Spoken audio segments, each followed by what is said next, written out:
Hey, y'all. Let me know if you can hear me okay. I am going to be muting a couple of different devices, hopefully, bringing y'all some good information today. Let me go ahead and mute this computer. Let me know if y'all can hear me.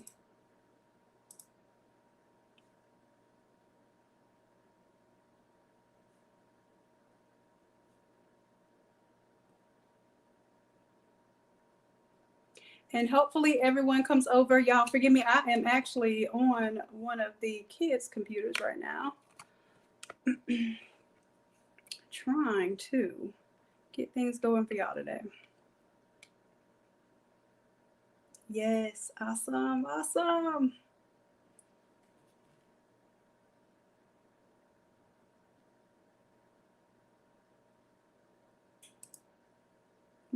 up? Family, my loves and fellow creatives. Let me know how sound is going on this end. It looks like there's some issue with Facebook right now, not accepting the broadcast. So y'all come on over to YouTube, okay? And plus, in order to qualify today for the free giveaway that we're going to figure out what we're going to give away today, I actually have some exciting news for those of you with the 78, 20s, and 40s. So I should be having some real good stuff for y'all tomorrow. So let's give it a little moment. I'm checking. I need a couple more of my folks to come in, but we're going to go ahead and start the discussion today. And then just so we can see how StreamYard goes. This is my first time doing StreamYard. We have Tanya in the house. We have Miss Vicky in the house. We got Erica Kane. And as a matter of fact, let me see if I can add all of us on here. Let's see. Tanya, hey. Hello. Hey, y'all. Okay, yes. Let me know when I have my mic on for the camera here. Are y'all getting any feedback? Tanya, do you hear any feedback? No. Okay, cool. All right. Okay, so are you able to turn on your camera for me, or did you just want to do voice today? There's my baby. Hold on. Let me add you to the stream. Hey! My beautiful love there. And Vicky. Vicky, can you turn your camera on for me?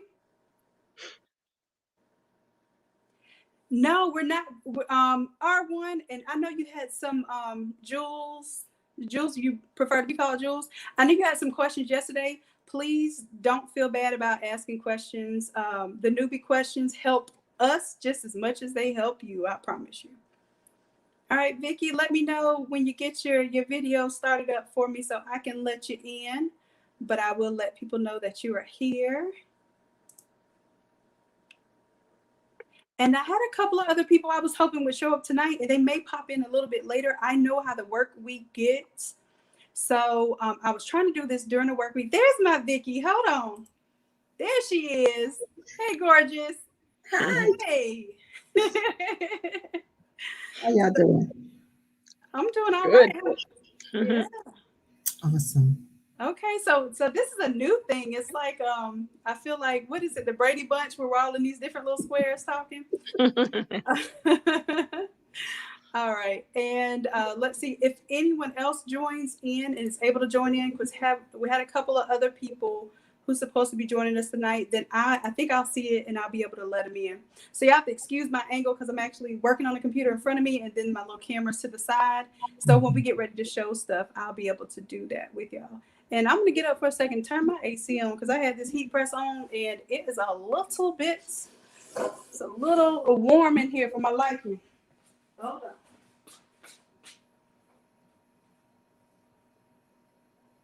Here we go. Here we go.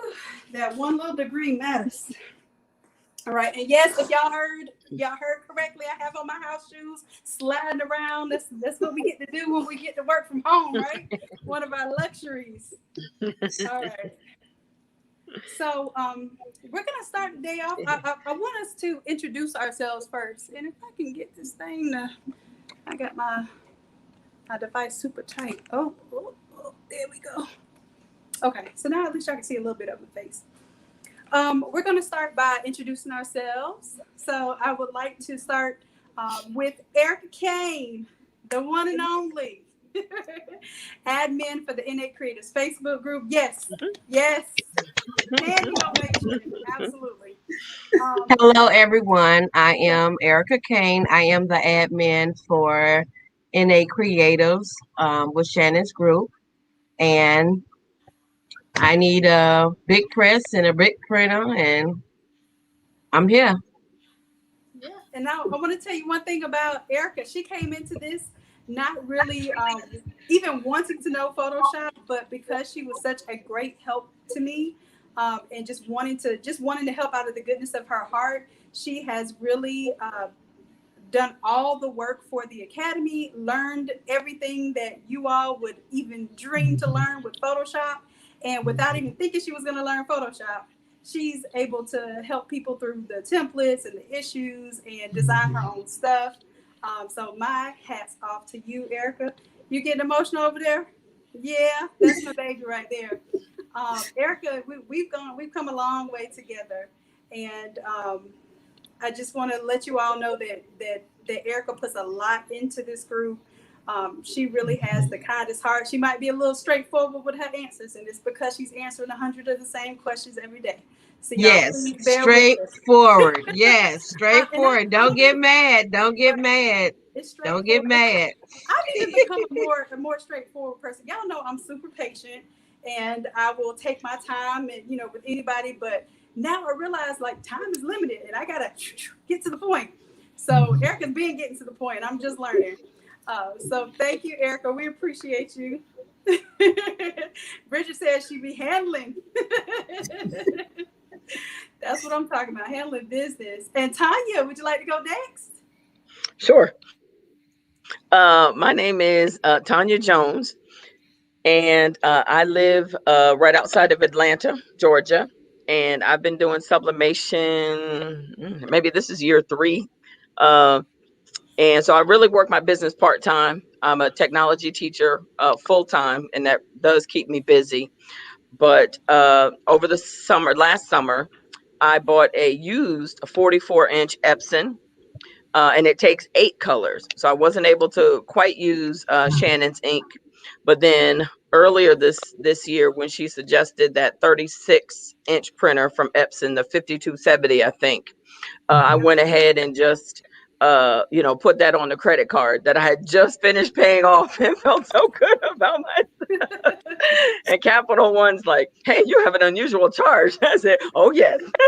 So I got Shannon's premium ink, and I love a lot of things. I really do. I love Shannon. My children say I get googly eye when Shannon's around. I go to sleep listening to Shannon's videos. So they say something. They say some words. Young people, and they say, I think Mom got a girl crush on Shannon. I said, I girl crush Shannon because her talent is awesome, and I'm gel on that like legit.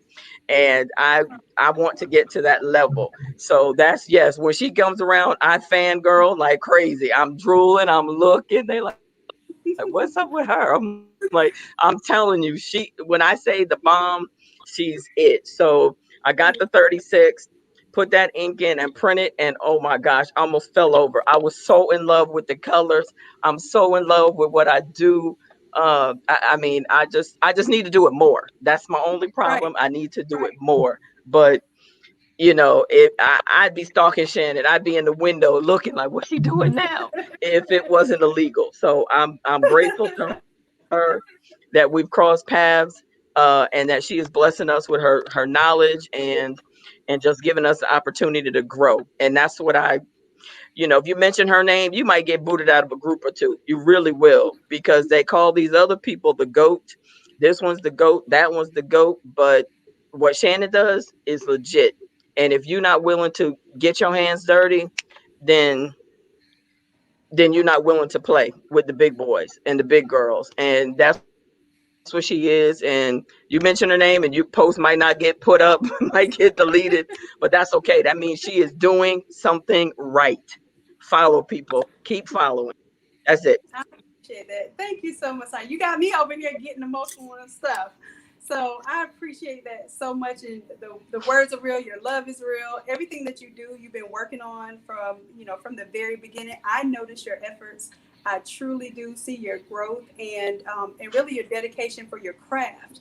And that speaks volume to what you want to do and what you want to grow for the future of you and your boys. So I know this is about legacy. This is about building something that we can sustain outside of someone else's paycheck to paycheck. So I got you, and I feel you on that, like that credit card charge. When I ordered my printer, they had me verify like where the printers go. Oh, where the printers going different from the billing address on the card. Like, y'all give me my doggone printer while it's on sale, while y'all only got two of them. So yep, I feel you on that, and I'm so glad that you are in the game and ready to play. I appreciate that. And let's see, we got Miss Vicky over here. Would you like to introduce yourself? Tell us what you're into. Sure. My name is Vicky Ampial Davis, and I live in Ohio, Toledo, Ohio, to be exact. And I've been doing sublimation probably. We're probably coming up on the year mark here, and I That's it? started. Yes, Oh my it's God. if I haven't passed it yet, I don't. It started during the time of the pandemic, Right. so it was like towards the beginning of that, and not shortly after that. I think I came across Shannon's videos, and I was just like, who is this person? Like, these templates were like powerful. And I was like, okay, so I started kind of like Tanya, I started stalking her work, and they requested to join the group, and quickly met Erica, the straightforward Erica. She's We gonna get love you her. together though. She gonna get you where you need to be. And you just can't wear your feelers on your sleeve because you ain't got all that fluff. You're gonna get to what you need to get to, and you'll get there. You're not like, and I'm like Tanya, I work a full-time job. I'm a director at a university. So I don't have a whole lot of time. So I appreciate the frankness and the straightforwardness. So folks, don't get offended. She Please just don't. Please don't.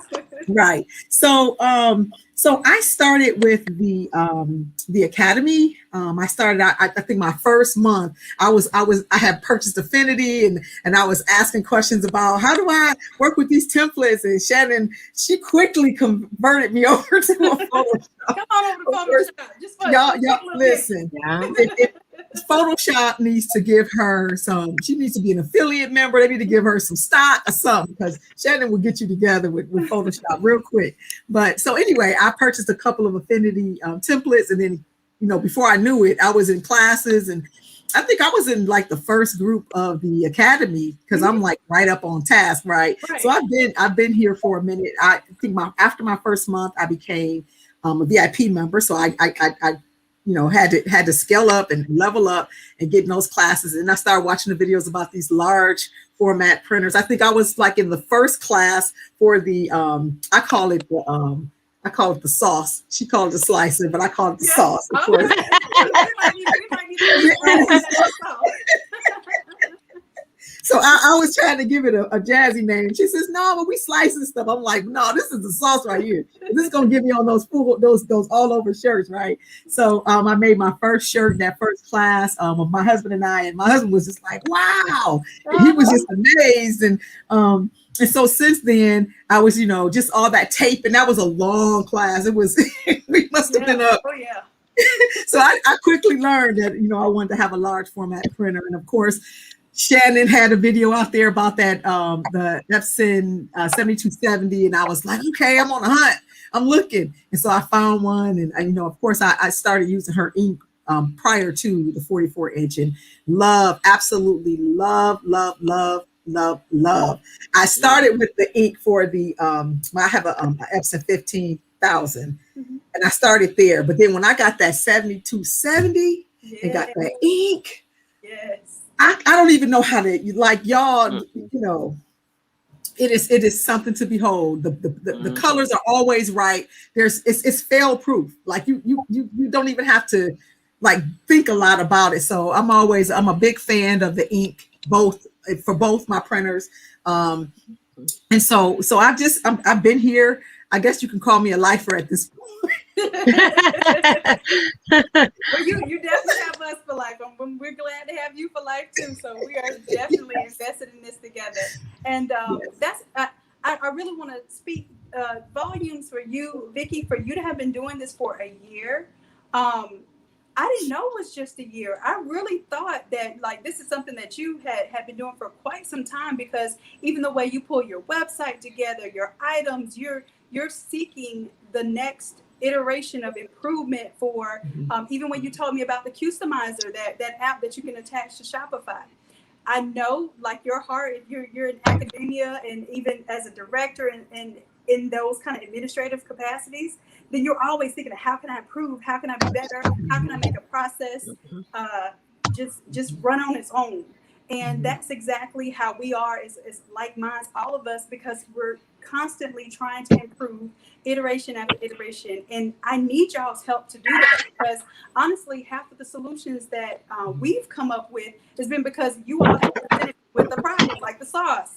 The sauce was invented because that first class, I said, when I do a paste up class, I do not want to have to tell these folks, okay, 0.5 here and on the left side and 0.25 down on the top. I didn't want to have to give y'all measurements. So I was like, well, what is a way? I went to bed thinking, what is a way that we can resolve this issue so we can get to the juice, which is actually printing and putting these things together and pressing these shirts. I didn't want y'all to have the problem with just the measurements, because I have a problem. I don't write these measurements down, and I have to figure it out each time, like 0.25 this way and then negative 16.5, and then I'm messing myself up while I'm trying to teach y'all. So that solution literally came out of a dream of like basically having to teach that class and fearing that that would take up all the time. And I want y'all to get to the good stuff. Yeah, so if I can add to that, like I learned some things about Shanon as I was going along the way, and I'm like, y'all, this is Dr. Shanon, okay? This ain't just Shanon. This is Dr. Shanon with an engineering background, and so engineers think in terms of design thinking, like in terms of how do you bring solutions to things, and so I've studied you to understand like why you think the way you do and how you process. So that's for me, it spoke volumes for me to be able to, okay, so this is about process. And for you, it's about process. And so every time you go into a class, it's like a breakdown of this process that's put together to make it simpler. And along the way, you happen to pick up some skills. You know what I'm saying? That's kind of how it feels for me, at least. And I hope that other people take that away. I always leave classes like, wow, like another bomb class, what can you say? So I love that. And it really does mean something to me to hear that that's how you interpret it, because that's really how I try to, or I do my best to deliver it, because I want y'all to end up with these really bomb, like outputs, but very minimal input. So you don't feel like, oh, I had to study for 12 hours for this test. Like, no, you aced the test, and we might have put in a couple of hours, but this is something that you'll be able to do over and over and over again. So I'm so glad that this is how you all feel. And I get mostly positive feedback. And when I don't get positive feedback, I'm still like in that improvement mode. So I like to hear the not so great stuff too, because one thing that I've learned in my life, and this is before I even thought about a PhD, this is just growing up. My dad said, you look for someone complaining or wishing for something, and you create that thing. And all you need is 1 million people to pay $1 for it, and you're a millionaire. So you let somebody else say, I wish there was a this that did that. And somebody said, I wish there was something that automatically did this, because the Adobe, Adobe Acrobat, Photoshop, I had to pay for that now. And people are like, well, what can we do? I said, well, you know what? Let me go to sleep and wake up. And then we got something. So so this really is a symbiotic relationship. I appreciate y'all so much. Y'all just don't understand. I know I stay like super, super like tied up and busy. And it's because of all the things that are literally loading in my brain from the things that I believe will help all of us. So it's not just a one-sided thing. You all inspire me as well. Can I add something, Shanon? Yeah, absolutely. Everybody saying their location. I am in Chicago. I have the EcoTank 16650 after the 7710 had failed. Yeah. And I've been rolling with Shanon Inc. Since Cosmo Inc. put me down. And I have been loving it ever since. And it's been over a year. Yeah. Yep, pretty over much a from the year. very beginning. And Erica is she won't like I said, she's straight shooter. She gonna give it to you how it is. Hey, She'll call it out if it ain't right too. y'all can message me if you got, if you want to talk, we can talk. But them colors is true. And I'm glad she did name it that true colors because you will get that pink. You won't get that red. You'll get that pink. And Shannon will even tell you, oh, you can't print fluorescence, and then you'll print something and be like, she sure? Is this look like this? It looks fluorescent to me.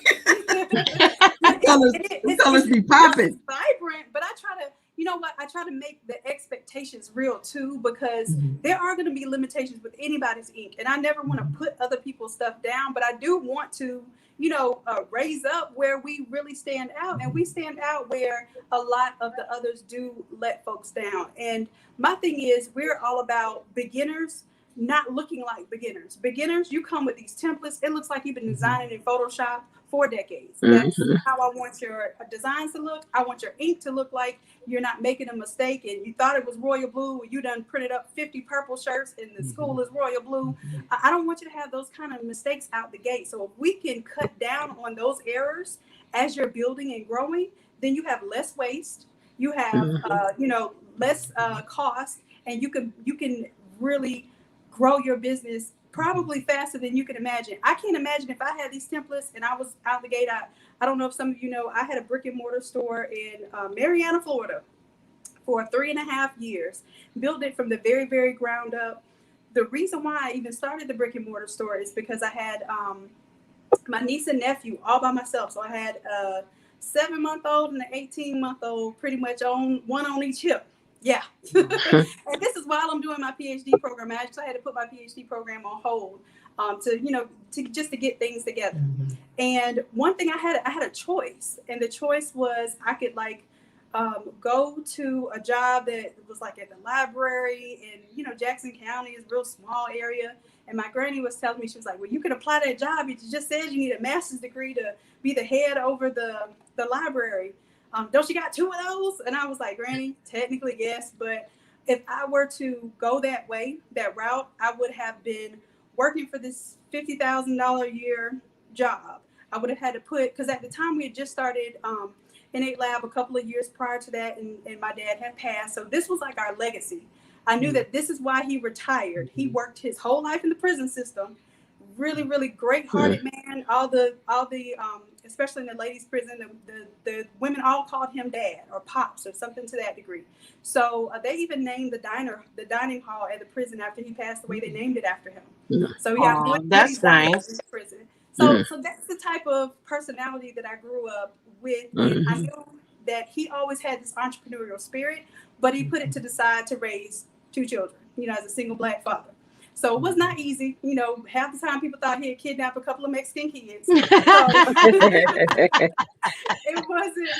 wasn't the easiest thing. And I know that. And I know that when we finally got a chance to claim a business and to claim something where we could use our creativity, that's why we named it Innate, because it's something that is inside of us. It's something we were born with. We're all born with this desire, this even need to create. So the Innate was born, and then I had these kids, and I was like, you know what? This just might be my chance to make it work. And it was really scary at first. I didn't realize how easy it was to get a freaking building. They want people they're not doing credit checks for most of these spaces, because all they want is they're going to get their first, last, and their sometimes 3 months of rent up front. You can negotiate terms. I don't know if y'all know this, but basically to build out a space, you can say, hey, I need 2 months rent free. I'll go ahead and pay you for 3 months rent if you give me 2 months up front free, so I can get myself together and get the space together. So I got 2 months free. I almost talked myself out of the free rent, because I was like, man, don't check my credit out. If I got to pay for the 2 months, I will, because I had horrible credit, ruined my credit, just trying to get a business going. And that's not going to be an uncommon story that you hear. You're going to hear stories about entrepreneurs sleeping in their vehicles, losing everything, starting over. And it's not embarrassing. It's nothing to be ashamed of. It's really a part of the process. It makes you go, and it makes you go full throttle, all or nothing. So I got a little spot next to Subway. It was a little small, maybe like 500 square foot. No, it might have been like 600 square feet. You know, the extra 100 matters. And then in the back room, I set up a little space for the kids. Literally, a queen size mattress was the back room, and they brag about it to this day. They don't know how tiny that room was. So tiny that the queen size mattress took up wall to wall. So they they brag about it to this day, and they're like, you know, Auntie, remember when we had that big room in the back of the shop, and it was just had a projector on the screen. They watched Team Umizoomi and all the educational stuff all day, and I ran the store from behind the counter. So they were literally with me all day, every day, but I was able to start something. They saw it being built from the ground up. And that feeling that when I saw them, every time we drove past it, and they'd be like, store, or my niece, she called it, she couldn't say N8 lab. She would say 8 lab. So she would say 8 lab. And that's really what grew that passion to like not want to give it up, even when it was difficult, even when it was barely cutting the bill money. I never had to ask for anything to keep it going, but it was a struggle at times to grow it. So just believing in that, and that being the first milestone. Eventually I went to growing it, getting a bigger location and that sort of thing. I took on a lot of what I call my babies. So they were kids in my community, 16 to 18, kind of high school kids, just wanted somewhere to hang out and, you know, be a part of something. And they ended up being my babies too. So I ended up having to shut down that to finish up my PhD and to really bring my focus back in. And from there, it ended up being an online venture. And I didn't imagine it was going to be that. When the pandemic hit, it was really like confirmation that I was supposed to go into teaching. I had just gotten my PhD a year prior, and I gave myself a year deadline to say, you're supposed to be Professor Dr. Wooden to somebody's university. And I remember posting a picture of me in my PhD garb that I almost didn't walk because I was late to that too. Y'all, I'm always late. Always late, but worth the wait. I have to give people that disclaimer. So I remember posting that picture. Everybody's like, congratulations, PhD. I'm like, well, nobody congratulated me when I started a whole business. Nobody congratulates you when you're like, hey, I quit my job. I'm taking a chance on me. You don't get that type of love. So we need to give each other that type of love, because when the pandemic hit, a lot of people, this is all that we had.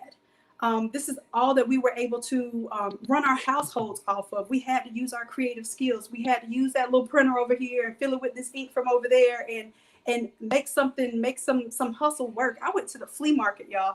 I am a whole doctor out at the flea market, bringing my heat press, bringing 2 printers. I had sample shirts set up, and just making a name for myself and building a business and building my skills so I can design so fast that basically I started creating templates that I could use on demand. So that's like a kind of timeline of the story of now. And now I'm almost exclusively doing digital designs, exclusively teaching. I didn't have to beg for somebody's job at a university like I thought I was going to have to do, especially with how things were going with the pandemic. And I was able to create my own academy. And I feel like it's so much more fulfilling. Thank y'all. Thank y'all. Because it's because of you all. It is because of you all. Seriously, I have that teaching heart from a very, very young age. And this just allows me to fulfill that. And no matter, I don't like to press shirts. I'm gonna give it to y'all real. I do not like to make stuff. I like the process of discovering it. And I like the process of teaching it and giving it to somebody and saying, hey, here's how you fish. I don't want to sell you one fish at a time. I'll design y'all's designs when y'all want me to. Trust me, y'all been seeing me lately. Y'all been asking for some designs lately. But I would really prefer, like, hey, let me show you how I do it while you're paying me to do it, so that maybe you get that confidence that, you know what, I'm going to try it next time. And I'm going to give you the template, and I'm going to basically give you some tools and hope that at least at some point in time, you take those tools and start tinkering with them. So that's kind of where we are here. And right now, I know that the biggest push is that people want to know about the all overs. People want to know about the large format. And I'm doing research right now, as well as I know you all are too. So this, you know, what we're going to start doing these table talks and just expressing what is it that we want to know? What is it that somebody else has already been through? So we don't have to keep doing the same research over and over again. As vast as YouTube University is, some of the stuff is fluff. Some of the stuff is fake. Some of the stuff is really not giving you the real. Like Tanya said, maxing out that credit card might be what you have to do, or using up your credit card might be what you have to do to get something. I slept at my shop. The final year at my shop, my granny was telling me, well, Shannon, you know, people are talking. They say they see your car up there and you're living up there. I had a room at my granny's house. I would live at my shop because I got up to the shop at 4 o'clock in the morning. I wouldn't leave the shop till almost 12 o'clock at night. So it was almost like, you know what, I'm just going to make this my hustle, make this my everything. And for a little bit, I felt a little embarrassed, but I was like, wait a minute, I'm paying for something that's, you know, really mine. I pay this rent. I don't care if they see me sleeping up here. I had a gym membership, and that's how I would go take showers. I wouldn't even go to my granny's house to take my showers and get into bed and stuff. I would go to the gym, act like I was going to work out and take my shower and come right back to the shop. And I, you know, that's just how I lived and I breathed, and I was okay with that. I never felt that, you know, that full embarrassment of, you know what, you're failed if you have to do something like this. And I think we need to hear more of those type of stories to feel okay with what you're sacrificing in order to get to that next level. So y'all know, if y'all have questions, I'm definitely here to answer. I'm sure that our panel here is able to answer some of those questions too. Yes, that flea market was hot. And I'm talking about, this is Tallahassee, so I can imagine South Florida. Yeah, much. When I tell you, I was drenched every day I came home from the flea market, but it's all right because I got my name out there. People thought I was doing it just to make money. I was doing it because people would come to me for birthdays. They would text message me for their events and that sort of thing. And they'll always say, hey, remember you met me at the flea market? And I would remember every single project. I might not remember their names, but I remember every single project. So that grew me a little bit out there too. So yep. That's that hustle. All right. So one thing I wanted to do, I had a couple of people that I wanted to come on and talk about the heat presses, but unfortunately they're not here tonight. But we're going to have our discussion about our large format printers, and then we're going to go over some of the suggestions for presses that I've been looking at and comparing. So anyone that's here that has a large format heat press, even if you are just on the YouTube right now, let me know your email and I will send you the link to come on to the StreamYard, so that you can tell us about the heat press part of it, because that's what we're all here looking to upgrade to at this next level. All right. Okay, so Tanya, you have the 5270, right? I'm gonna pull some stuff up on the screen. Hold on. That's correct. Let's share screen here. This one. Yes, I am Erica. It says New Blingers, but yes, I am Erica Kane. That is my group that I do. But yeah. instead of me changing names and everything, I just go by New Blingers. But yes, I am Erica Kane. And Erica, what's New Blingers? Tell them what New Blingers is. New Blingers is where I teach you how to apply the rhinestones to your shirts, any apparel. We make templates and the basics.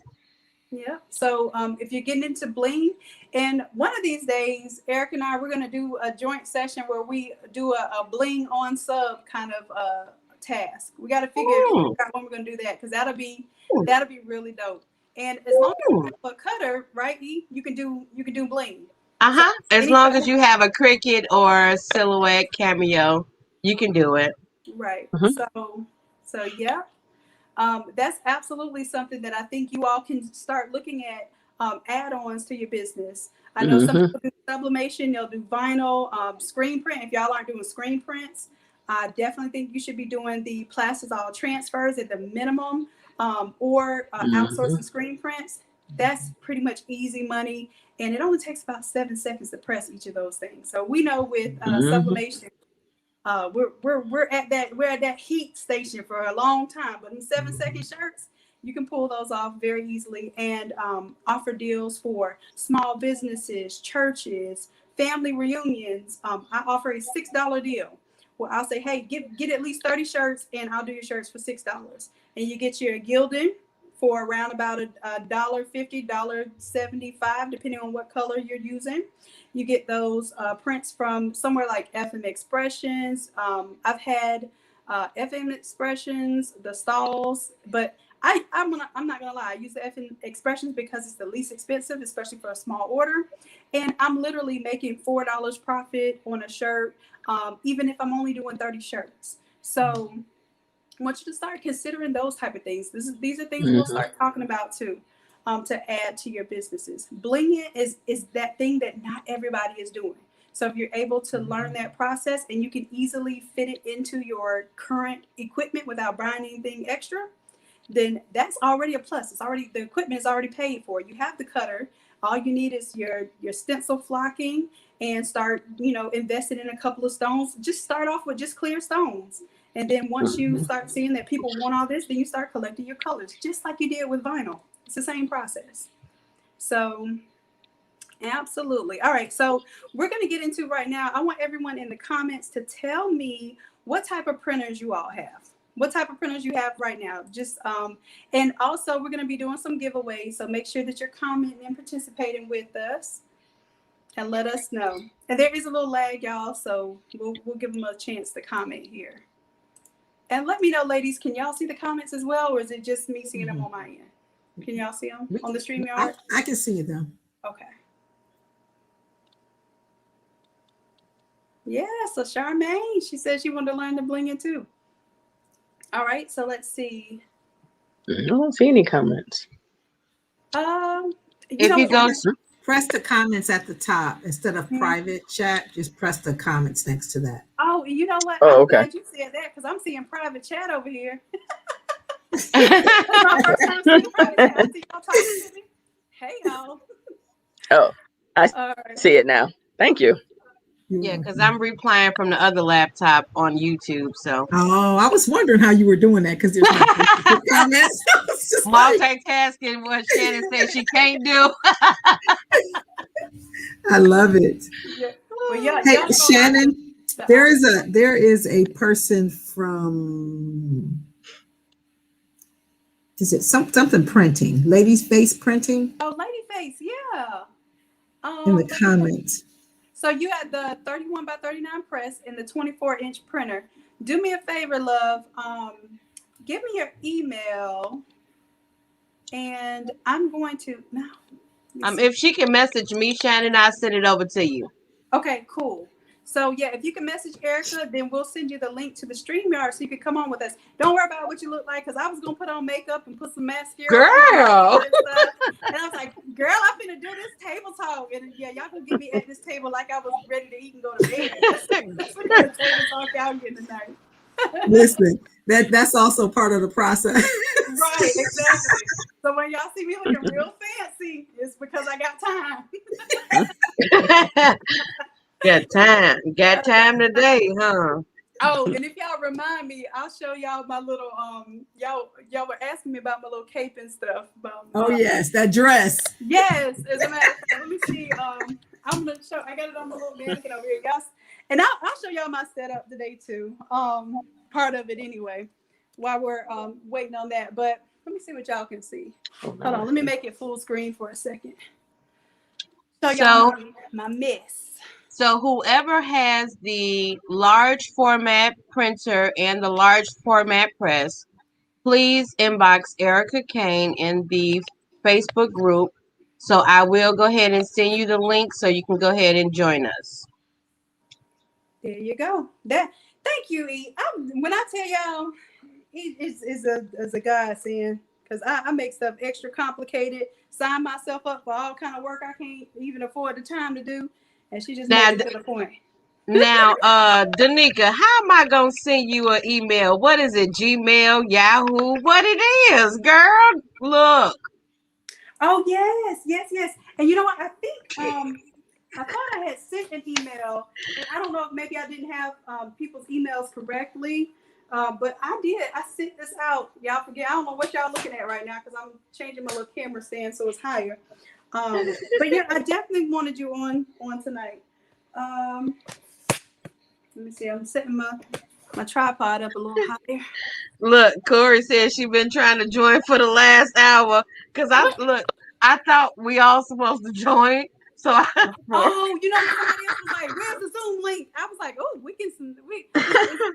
I forgot that I told y'all it was StreamYard, and I think StreamYard has a limit. You can only do 10 people at a time.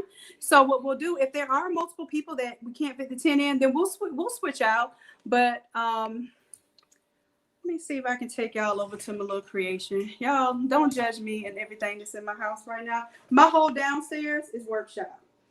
The entire downstairs is workshop, and I had a choice on whether I wanted to do another brick and mortar warehouse kind of setup, and I chose not to do that because I really wanted to be able to work from home, homeschool the kids along with my brother, and that's actually worked out. I don't know how else we would have been able to do that.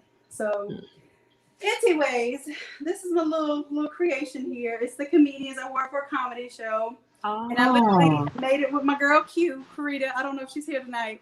But it was, when I tell you last minute, it don't even be last minute. It be the minute of, like, I'm supposed to be somewhere and I'm making something. So this is the legends of comedy, all the greats who passed, Red Fox, got Richard Pryor, Bernie Mac, Pops, which is, who we got there? Oh, and Charlie Murphy. So that's my little creation, and this is why Blake called it a cape. And Blake is my brother, by the way. Y'all probably hear his name a lot. So it's like one of these split sleeve things here. So it's a blazer, but it splits. So he said, "Where are you going?" What did he call me? What is the wrestler like? Ric Flair. So now I'm Ric Flair. Trying to go to the comedy show, thinking I'm cute with Ric Flair. I'm talking about woo in my head the whole night. No, that's nice. That's very nice. It's pretty. It's printed on the back too, but you can't really tell because it's so, a little dress underneath. I didn't even finish off my hems on my shirt. I just cut the sleeves off, and it was super short, as you can see. And yeah, we just made it work. I didn't know what was gonna happen, but it came out all right. So, and this was polyester's split sleeve blazer that I just got off of Amazon. So anyways, y'all was asking me about that the other day. And I used to do fashion design, like literally cut and sew and make stuff. And I got out of that my first year in college. I always made stuff, so I kept making money. But I was like, do I need to major in this to make money? And the answer is no. Matter of fact, when you majored in it, it might not make you money. So I ended up going into engineering, and the rest is kind of history. I've still been making t-shirts ever since. So a little bit more of my little setup. I only have a 16 by 20 press right now, but it is the Hottronics. It's an auto, and it's up a little tall right now because my brother's the one that helps me press sometimes. So this is the Hottronics auto open. It's just electronics. It's not pneumatic or anything. It's not like it requires the compressor.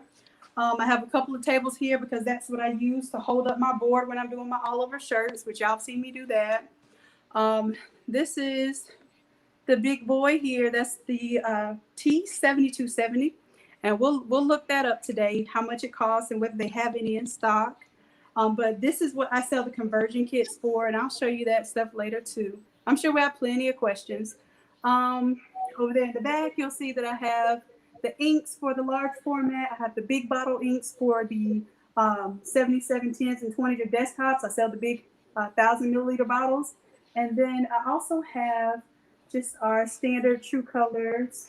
And I'll grab a couple bottles here. So, of course, I have these too. And these are for eco tanks. Any of your desktop printers, this is the ink that you're going to want to use. And eventually, I'm going to try my Pro ink in these small printers. So I'll let y'all know how that goes. But this is what else do y'all see? All my junk. Another heat press over there. I have 2 more heat presses, but they're all 16 by 20s. And then I have a plotter that's a Roland GTX 24. So it's a 24-inch plotter that I rarely use because I do not like to do vinyl. Once I discovered sublimation, y'all wasn't playing with that vinyl. I sold all of my vinyl at one point in time because I was like, I don't even want people asking me if I do vinyl. That's me. That's me. Yeah, I'm close to that. Right. And then I'm close to that point. You just want to be specialized in something, right? All right. So that's pretty much my setup. I have the smaller printers underneath here. Y'all can't see with this foam in the way. I've been testing out some different stuff for y'all. So this is some foam. Got foam, Nomex felt. So this Nomex felt has been the bomb. I just got a bigger piece in that I'm going to make my entire press board, the Nomex foam. I haven't tried this foam yet. Y'all recommended this bedding foam. So I want to try that to help out with the press lines and stuff. And just the printers, I have foam. That's what you want to do? You want to be seen? Cool. There is a 7210 over here. There's a 15,000 over here. The 16650 with my little baby. And then I have I don't know if y'all can see this one over here. I still have not set this one up. Y'all are gonna force me to set this one up. It's DTF, so direct to film. That one is a converted L1800. And it's supposed to print on the film so that you can use the powder and you can press it on dark shirts, cotton shirts, polyester. Doesn't matter. It's pretty much like a DTG, except you put it on the film and then you press it on the shirt. So that's a little bit of my setup. Oh, and y'all, I got a, it's over here in my other boxed up room, the 7820. So I can't remember if I got a 7820 or 40. I think it's a 7820. And let me show y'all something. Boom, boom. I'll be right back.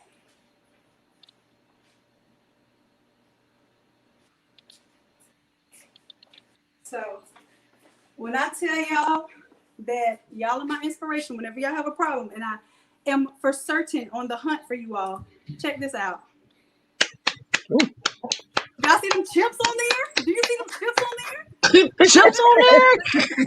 So for the 78, crunch. A lot of you got, like, you were forced to get the 7820s and 40s because like something was going wrong with your 7710s and 20s. And Epson said, hey, this is all we got. We're going to force you into this mode. I'm going to test these out tomorrow because hopefully my supplier has been really good to me. So I think they've done the development to make sure that everything's going to work well with this system. But I'm going to test it out first. And I have only, after I test out one set, I only have 9 sets. So I'm going to put those 9 sets up, and then we'll do like a buy-in so that hopefully if you all need these, we'll do an introductory price. And then if I see that y'all want them, I'll put these on the website. So like I said, I know y'all were frustrated. And those of you who are wanting to get to the large format need that medium format in the meantime, so you can print those 13 by 19s. And Epson is being real stank right now. So I got something for you, Epson. Well, don't come after me though, because I'm not cocky. You know? I'm hoping that okay, so I really hope that helps you. And then what I'll probably do, because I don't know if I'm going to keep the 7820. I probably won't use it, and I don't want it to dry up. So maybe we'll do a raffle or something like that in the group, and see who'll win it. Okay. You know what? Yes, that's what we'll do. We'll do a little quick raffle or something. Once I set it up, I'll do a whole video, set it up, I'll review it, and then I'll let you know if the cartridges are garbage. I definitely will let you know that. I don't want y'all buying anything, and I'm definitely not going to sell anything that won't allow you to operate your business. Okay, so now these cartridges are longer, and let me grab my 7710 cartridges. Okay.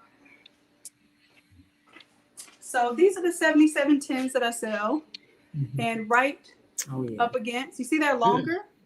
So it is a bit more capacity. I will have to let you know how many milliliters it holds once I get done testing it out, but it pretty much looks like the same type of setup. These are just longer, and they have the chips on there. And believe it or not, the chips cost just as much as the cartridge with the chips.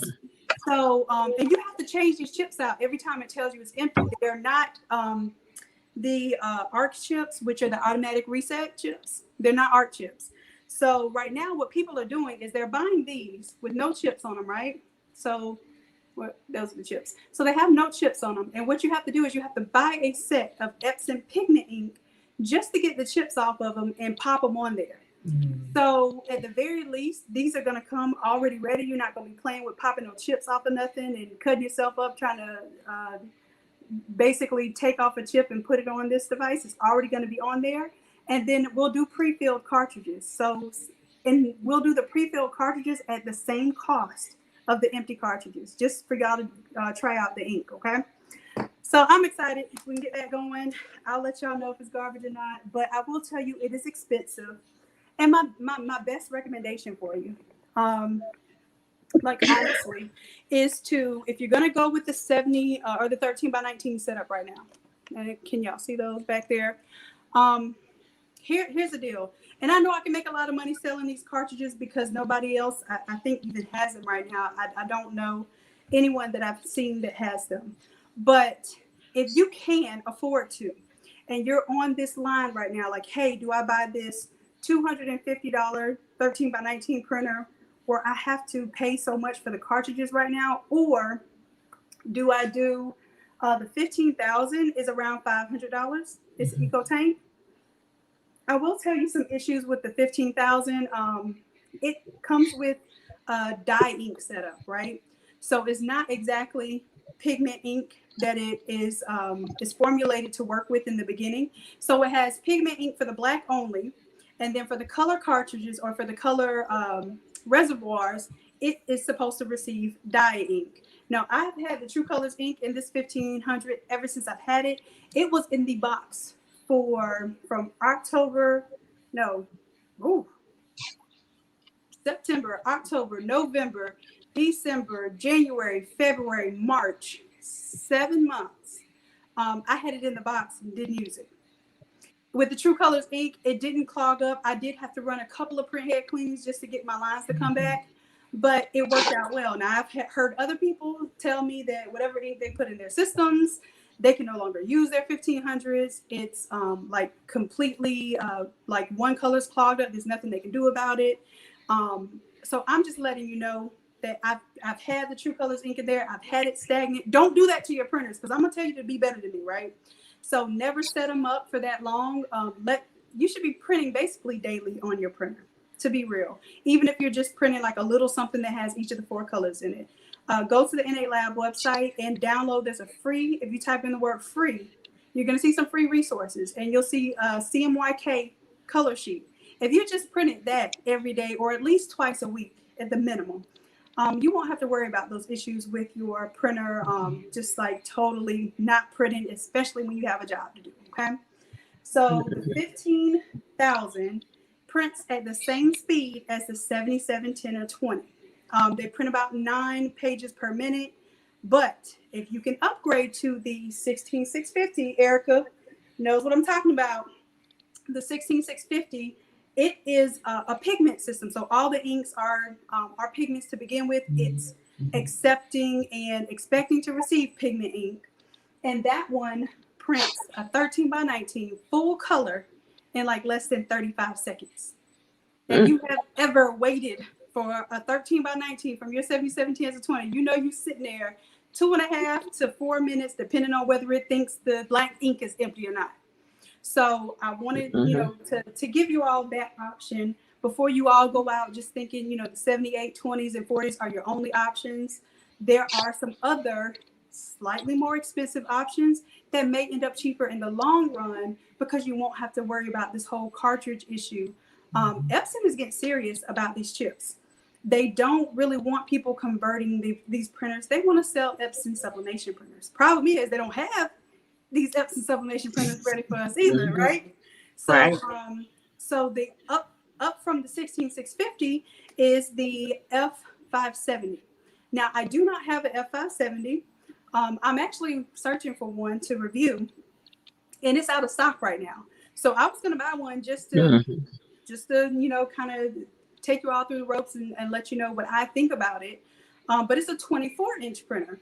So that's even a greater step up. So yes, you can put the sheet media in there. You can put 13-inch roll media in there, which is great for doing the graduation stoles. You don't have to tile anything together. But I don't have an F570, but I do have Heat Transfer Warehouse sent me an S1000, what is it, SG1000, the Sawgrass. Mhm. So I'm going to try the Sawgrass.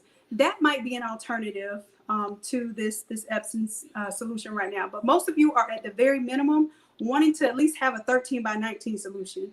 And then the step up from that is going to either a 36 or a 44-inch printer, which once you start working in that mode, boy, yeah, y'all gonna forget about this little thing sitting over here unless you just have to do something small. Okay, I promise you that. I promise that Mhm. the day of the you won't need the sauce anymore. See, Vicky, I don't know what they're gonna do because they won't need the magic towel split template anymore. That sauce So, gonna always be around because it's gonna be yeah, always some person's trying who not there yet. you And know what, you're right. You're it absolutely makes a right. difference. You're I right. would never curse the sauce. And what's good? I was talking about this the other day, and I realized that I don't really think of things as competition because I look at it as creating solutions for each tier of where people are. So I made a solution for people with any size printer. If you want to do all over shirts, if you have 8.5 by 14-inch printer, I created a template for that. I didn't think I was going to do it, but y'all asked for it, and I promise y'all what you asked for, especially if y'all are coming to me with the same request, I'm gonna give it to you. So we got that. We have a 13 by 19, and we even have a 24-inch split template. So anyone with any of those size printers, you're able to do all overs with the split tile template. So that's solution number one. Solution number two is this intermediate, like, hey, as a matter of fact, I am getting ready to send these off tomorrow. These are some prints right now. I think that's about 10, that's only 10 prints right there. But imagine tiling those 10 prints. Imagine, okay? So if you have enough time, which your customers very rarely give you enough time, but you can get the prints printed, and that's a secondary solution, right? And then our third solution is you go on and you tired of paying old Shanon and her affiliates for these prints. Then you go and get you a big boy, and then we sell the kits so that you can have some really great ink to start off and hit the ground running. You're not worried about this, your colors coming out all crazy and your cartridge is not working. You're on go as soon as you get your printer delivered. Okay. So yeah, we have all three of those solutions. And then the next step from this, since we're talking about steps, right? So Yeah. this comes in a 36. So Tanya has a 36-inch one, right? This 36-inch one will be what most people would need because a 36-inch printer can print up to a 3X without having to tile. Now, if you want to do the 4X, which I offer a 4X, 5X size, it's a 40-inch by 54-inch, I believe. So then I can't use 36-inch media. I have to either tile that or I have to be able to run my 44-inch paper here. So for the only restriction between the 36 and the 44-inch printer is that the 4X, 5X is going to be a challenge for you, okay?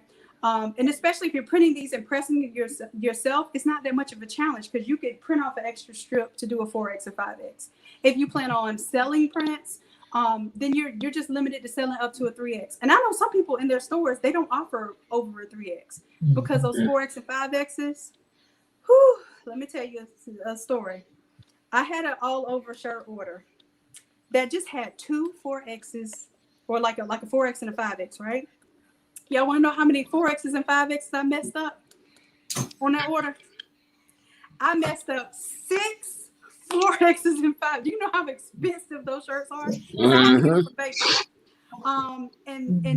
And we're talking about at that point in time, it was just me learning how to press and trying to get everything together. It was an expensive mistake. So at one point in time, I thought about just not offering 4Xs and 5Xs. They are literally almost $10 a piece blank. Mhm. That's a big cost when you're talking about going from $4 a shirt if we're using 21 M's to $10 a shirt if we're using those vapor shirts. And they're huge. They just get in the way. I can't even get my little arms like across the board because the board is so big, and you know I got to get a step on the stool and worry about falling on a heat press and pretend to be Superman. You know, I'm Superman in the whole thing, just trying to get these 4X's and 5X's out. But I will say I like to be inclusive too. So I still offer them. I just know when I see them, I roll my eyes. So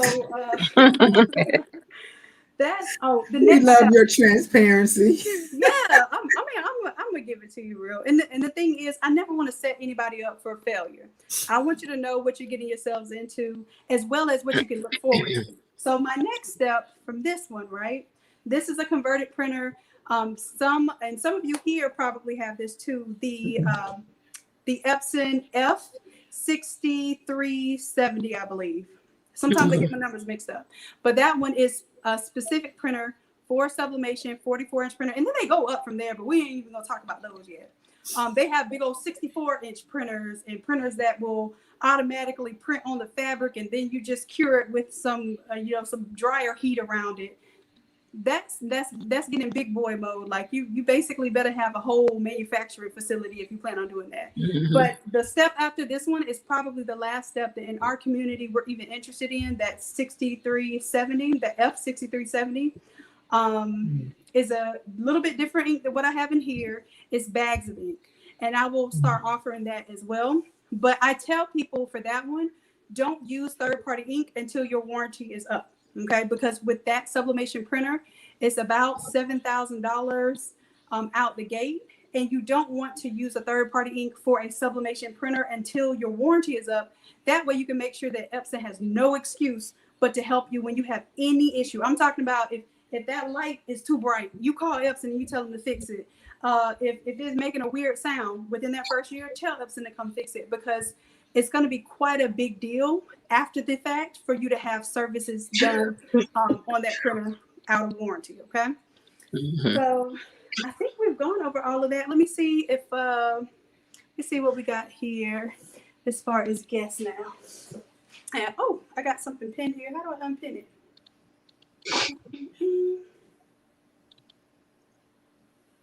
All right. So let's see. I have Lady Face. You ready for me, love? Hey, Tanika, is that you, baby? Uh-oh, I think you're muted. I'm gonna unmute you.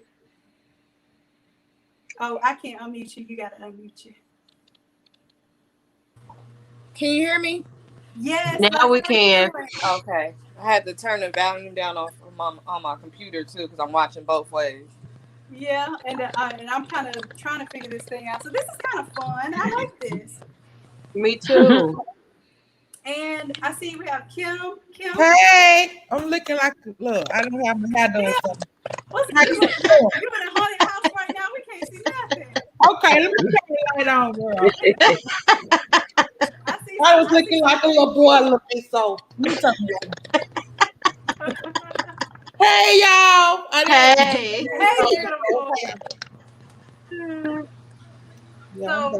So I've been doing a lot of talking, and we'll get y'all talking and stuff too. What type of setup do y'all have? I just got the 6370 like 2 weeks ago, but haven't really. I don't have time, but I got the F570 too. Yeah. And I got to get a big heat press, but. So how did you like the 570, and what made you go from the 570 to the 63? To the 6370. Because the 570 was good, but I wanted to do more all over shirts. So instead of taping it together, I just wanted to do the whole shirt. I got you. That sounds good. So the setup that I have is printer. Well, I just gave somebody my Epson printer, but it's just 16 by 24 heat press. I'll get a big one eventually, I guess. But yeah, I don't want to take it together. But this F570. Like 2 weeks when we're over here smiling and watching somebody else set up. Then I had to put the other one in the front room here. I don't know if it's show, but it's just in the front room for now. So it I probably don't take feel a bad now, y'all. I don't feel bad that my whole downstairs. I don't have a living room. I have a working room. The only thing we can do downstairs is cook something in the kitchen, and I don't even have a dining table, y'all. I am not gonna lie. We eat straight up at that counter, and everything is business down here. So I'm glad to see that. That's awesome. So how is the F 6370? How has it changed your production and how much you're able to get done? Is there a difference in your capacity, what you can perform in a day? I haven't really had time to post stuff because I've been kind of busy. I've been busy. Still using the templates that I bought from you. I still use them a lot. Like it's a lot. I've been busy since that fire flame. Really, to be honest with you, I really don't have time to post too much, like the stuff I make. You just don't have time. Yeah, and this is the thing too. I will tell you that when I told y'all how it grew the brick and mortar business, the best thing that grew that business, and I don't do it to this day. Y'all haven't posted on Instagram on over a year. I used to every single shirt that I made.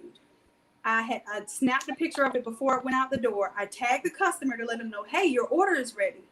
And when I tell you that grew that business like in a very, very short amount of time, and people weren't offended. You know, usually if you post somebody's stuff like, don't show my stuff off.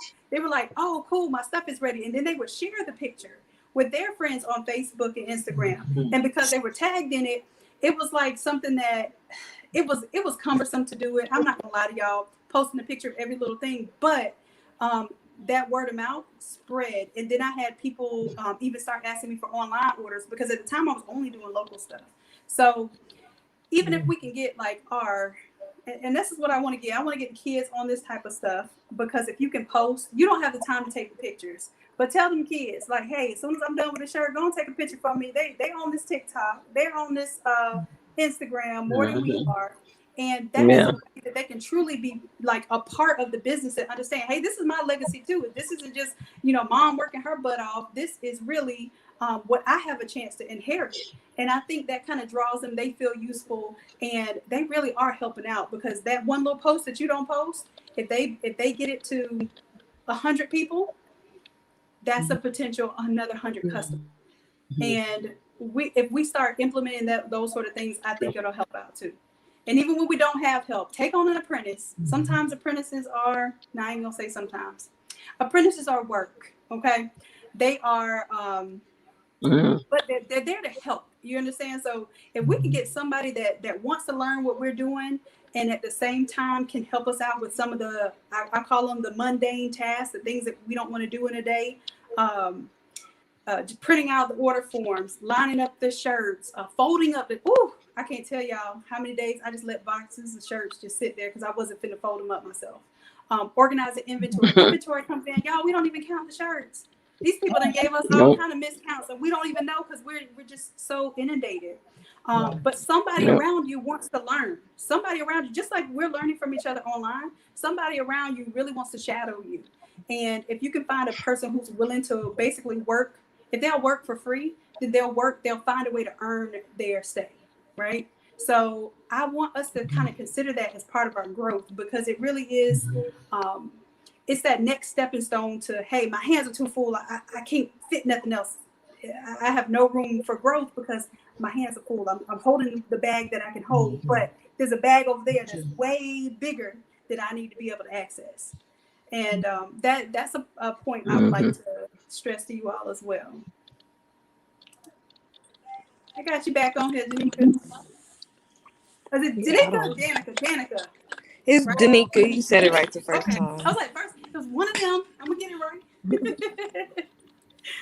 So yeah, I'm glad for that.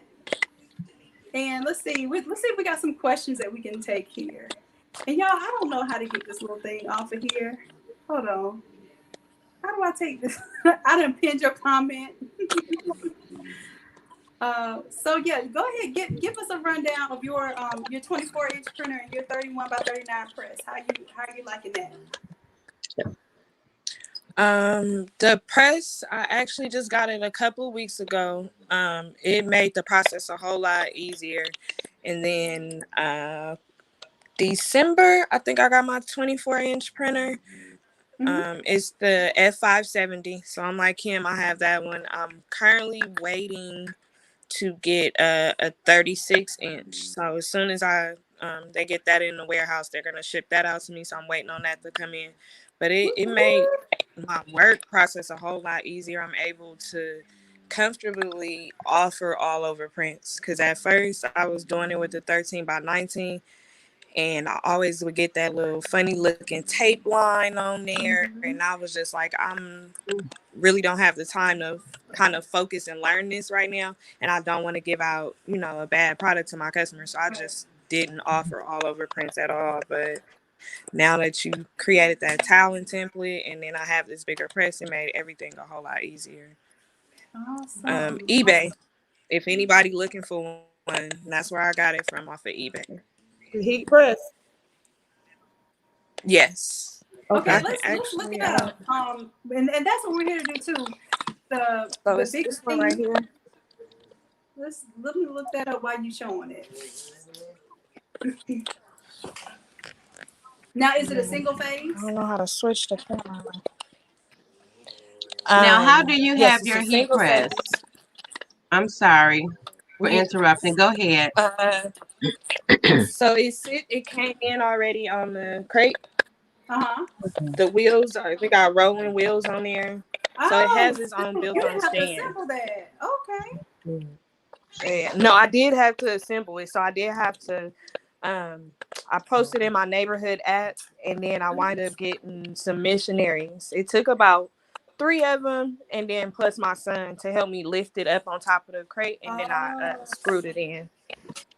Oh, okay. And Let me it's the see. only thing, I did have to get some electrical work did in order to have it run on its own fuse box. And where do you have it stored at? It's in my garage. So it's a mess because I'm in here working, but my whole setup is my garage. Dang, girl, I need that. Oof. Oh, hold on. Let me make yours big again. Hold on. Come on. And see, that's my issue, Shannon. I don't have the room, or I don't know if that would be big enough, wide enough, and I don't want to order something. Then it's like, where am I gonna put it? Right. And that's precisely why we're having this conversation today. Those are the things, like, I can't tell you how much I researched the mess out of something. I know y'all do too, because you don't buy something until you know what you know about it. And sometimes we'll research way far into it, and then we'll talk ourselves out of whatever it is that could have pushed us to that next level, because we just get frustrated with the research itself. So so this press was able to fit in through, could it have fit into your home if you needed it to? Like, could it have fit in through the door if in its sections and then been installed? If I had to bring it in through like my front door, it would have had to been turned sideways. Right. I wouldn't have been able to bring it straight. Right. But other than that, it would have fit through. Okay. Because it comes in a crate and it's not completely assembled. Because I had to assemble the crate part as well. Right. So okay. So this one is for people. If you have, usually a front door is going to give you a 36-inch opening, right? So those of you who have at least one door, either front or back, that has a 36-inch opening, then you should be able to get this one in your home.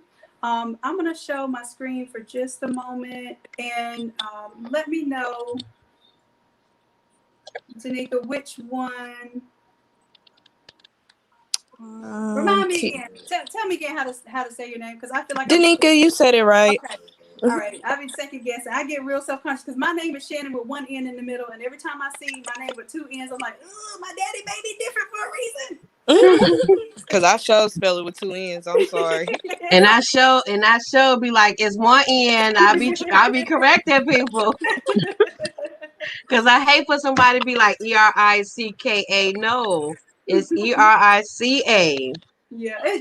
You know what? I think it's a conversation starter too. So yeah, you should have something that makes people remember something about you.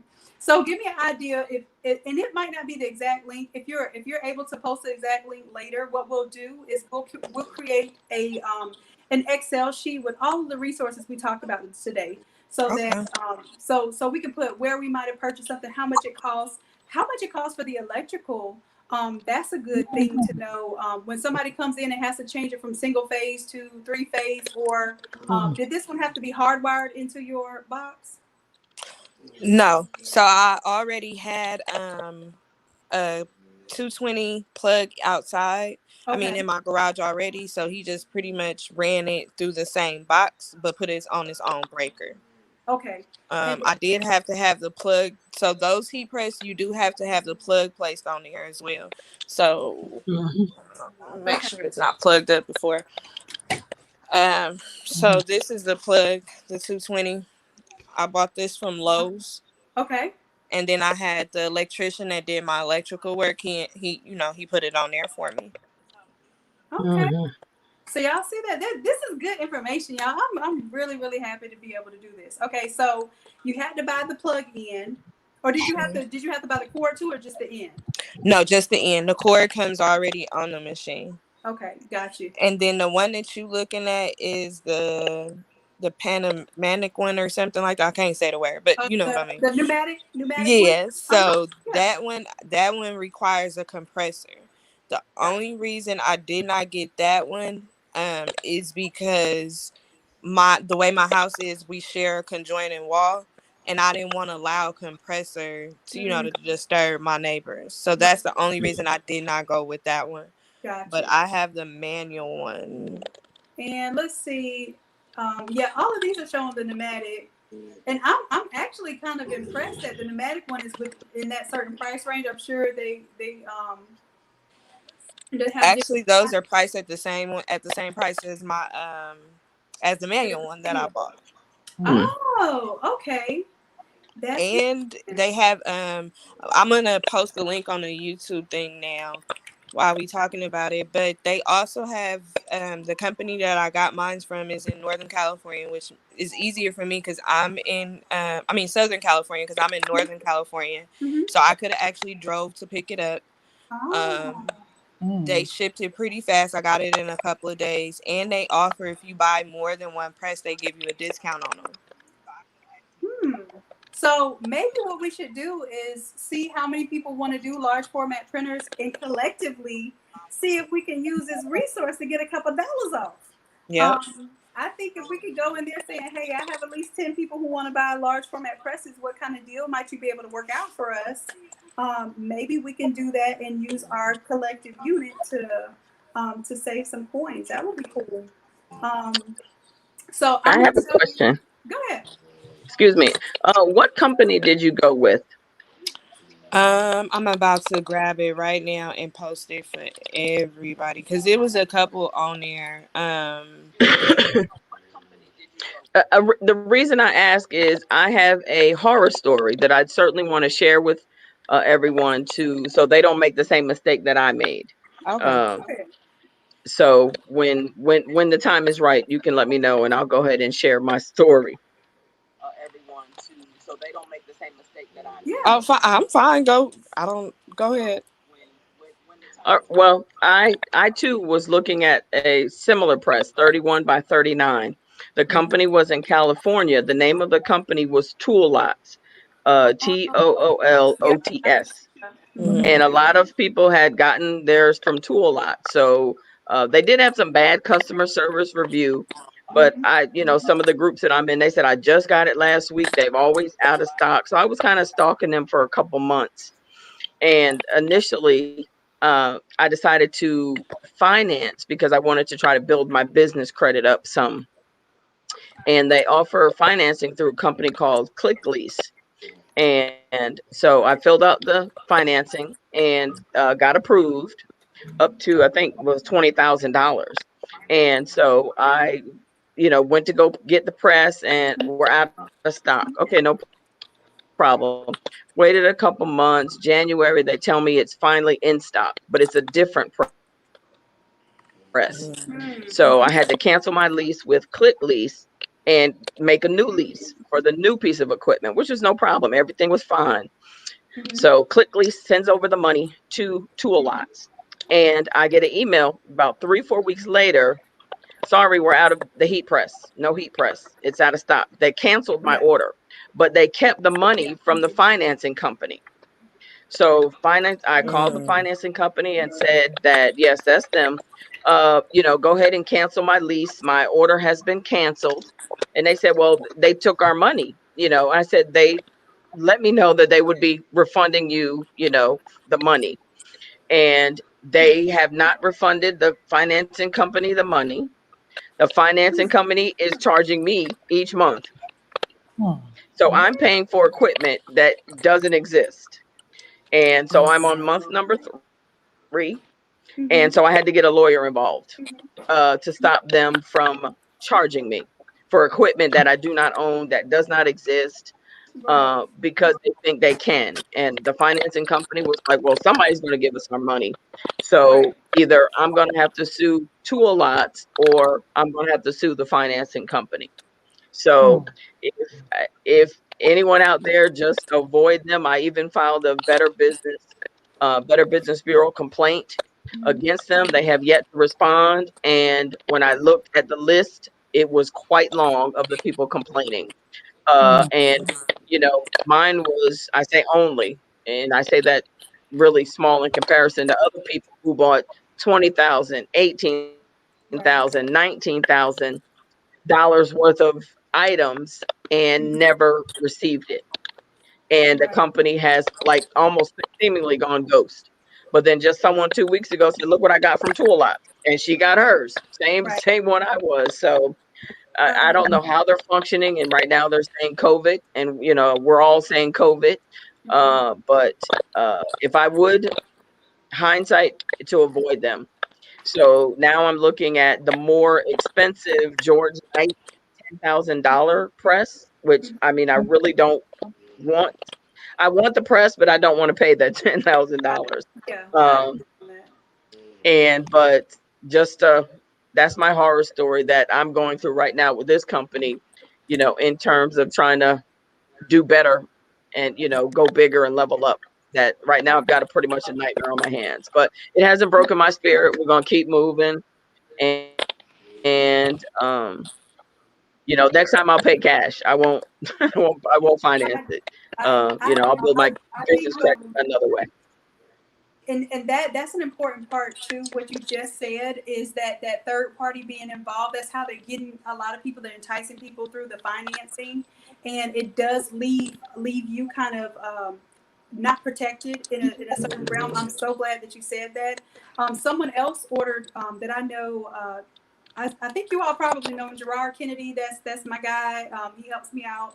He's actually a business partner affiliate with Innate Lab and does some of our prints and stuff on that side of Louisiana and towards California. He purchased a press just like you did. They sent him. They said it was single phase, but it was really 3-phase. So he was able to, before he accepted receiving it, because they were trying to drop it off to him, he was like, no, no, no, y'all keep it up there, and I'm going to come check it first. So when he went to go check it, it was a 3-phase. Had they dropped it off to his location, they would have wiped their hands of it, and it would have been a situation he had to handle. So I'm glad to share these type of experiences because before I recommend anything, or because then I have to feel like I will have to fight for y'all, and I will. If it's something that I recommended and I put my name and stamp on it, I'm going to go to bat for y'all as well. So if this is this company that I was looking at, and y'all let me know if y'all see this, it's made in China, made in or something like that. Let me see. Is it made in China? But they have it's made in. Let me just put in just made in, and then it's a heat press.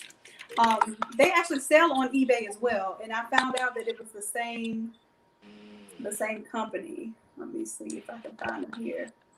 Now, let me know if any of you all have ordered from there because that'll be really important to understand.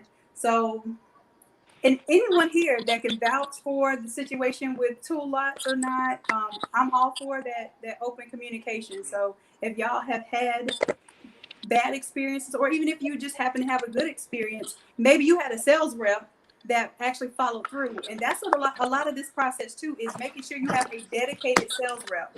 When I'm ordering stuff overseas, I know my sales rep name by name. And I communicate only with that person, because lo and behold, somebody else tries to process my order. They get it wrong. They all of a sudden they don't speak English. And I don't have time for that. You know, when we do a lot of this back and forth, we need to get work done. We need to be as efficient as possible. Last thing we need is something costing us money and holding up our productivity for months at a time. So I'm definitely like able to, if I have a resource that I can pull, we're going to pull that. And if you do, Tanya, if you do happen to purchase that GeoNite from Heat Transfer Warehouse, then you get a free set of large format ink. So let me know if you do that. But you have to use my little affiliate thing or whatever, and it'll tell me. Any of you that purchase any heat press from the Heat Transfer Warehouse affiliate link, let me know before you purchase so I can make sure that you got the affiliate link. And you'll get a free set of ink depending on what size press you get. So if you get a large format press, you'll get a free set of the large format ink. If you get the like 16 by 20, 16 by 24, I'll give you a free set of the True Colors standard ink. So just put that out there. I be forgetting to tell y'all all this stuff. And I definitely don't push my affiliate links like I should. So hopefully y'all help me with that. Can everyone else mute their mic, because there's some feedback going on? I don't know where it's coming from, but if you can mute your mic. Hold on, let me see. Is it me? Okay.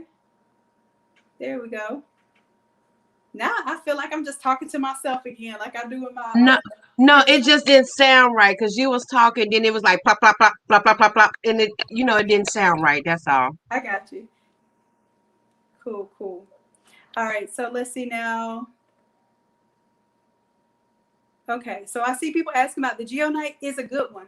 Let me show y'all this GeoNite, and let me see if I can find my little code here so I can give y'all my code. So, and now this is if you order anything from Heat Transfer Warehouse. If you use this link, it definitely helps me out.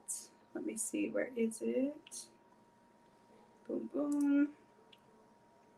And then screenshot when you order. Screenshot your order, and then I will send you some goodies. Let's see. There it is. I'll copy and paste that for you all. Boom, boom.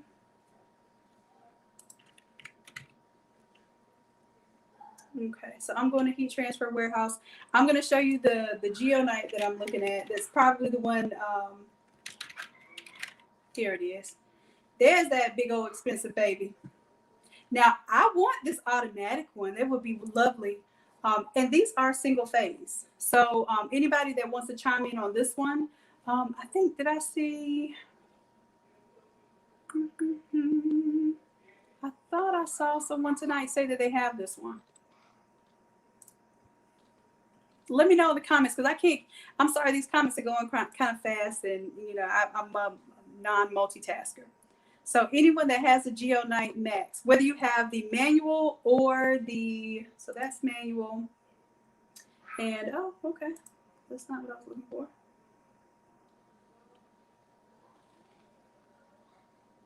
And then we also have, let's see if they show us. That's that pneumatic, baby. And this one's probably, or not probably, it's going to require a compressor.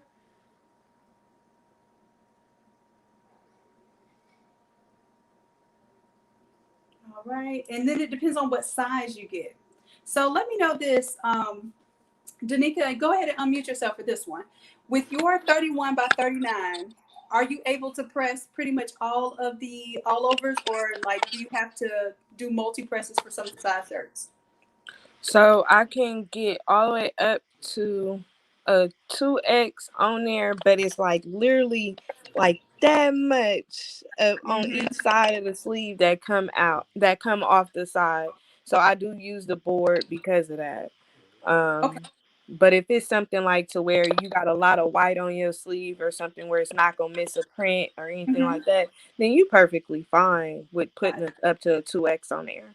And maybe we should think about that when we're designing, just kind of letting because I know exactly what you're talking about. It's like this little 1/2 inch triangle on the outside of the sleeve. And if I forget, even when I'm doing my multi presses, sometimes I'll like not get exactly that edge of the sleeve. So yeah, we could even start designing it to where we have those little edges that leave it white at the edge, if that helps out. But with the board, you have the foam underneath the board, right? So the board is hard. How does that work out? Do you get even pressure, or do you still have some uneven areas because you have that hard board instead of the soft foam underneath? So I actually keep the foam underneath as well, and then I'll go to the press so you can see it. Okay. I was getting ready earlier to get ready to press a shirt. I do it all over anyway, but I still have the foam on there that comes on the heat press, and I just throw my board on top, and I'm fine. I haven't got any uneven pressure or anything like that. I make sure that I adjust it for that though as well. Right. Okay.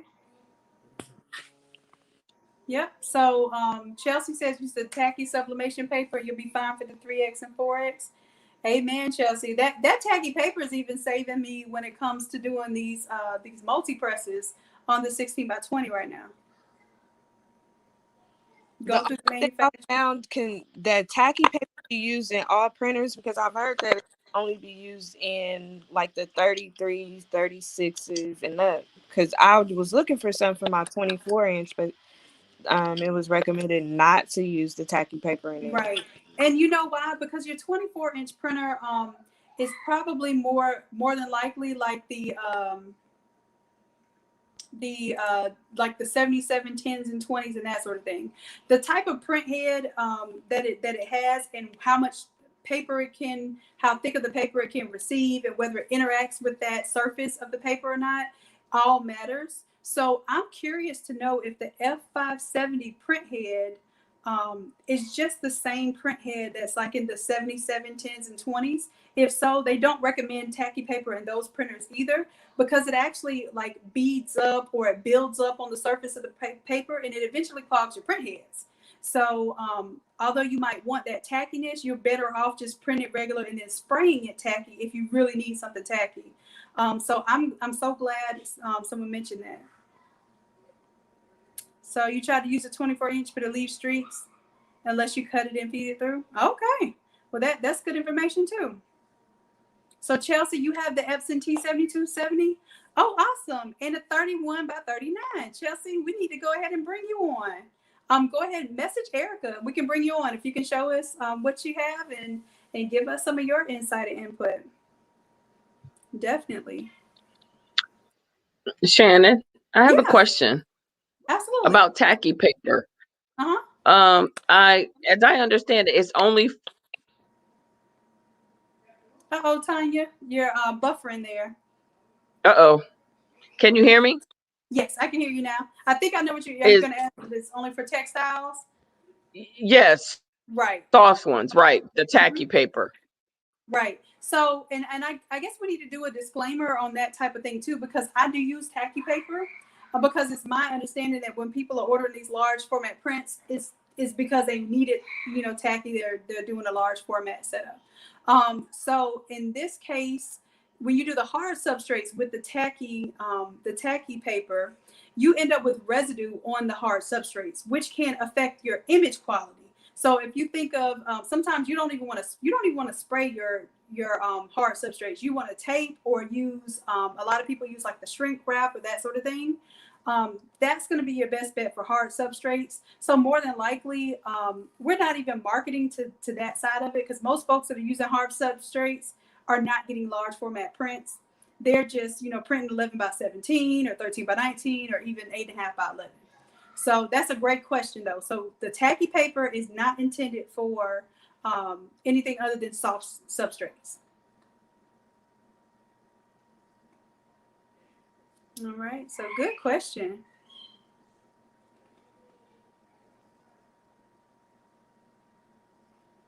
All right, so Danica Bridges said she was taught that you can use the tacky papers with the F570. Epson probably want to sell you their tacky paper or something. Like I I bet you don't know if you use any other paper besides ours, it's gonna tear your junk up. Yeah, they actually do have a tacky paper. I went and looked at it to see if, but it was recommended for a different Epson sublimation printer. But I am definitely gonna call them and find out if that is possible because I don't want to damage that printer.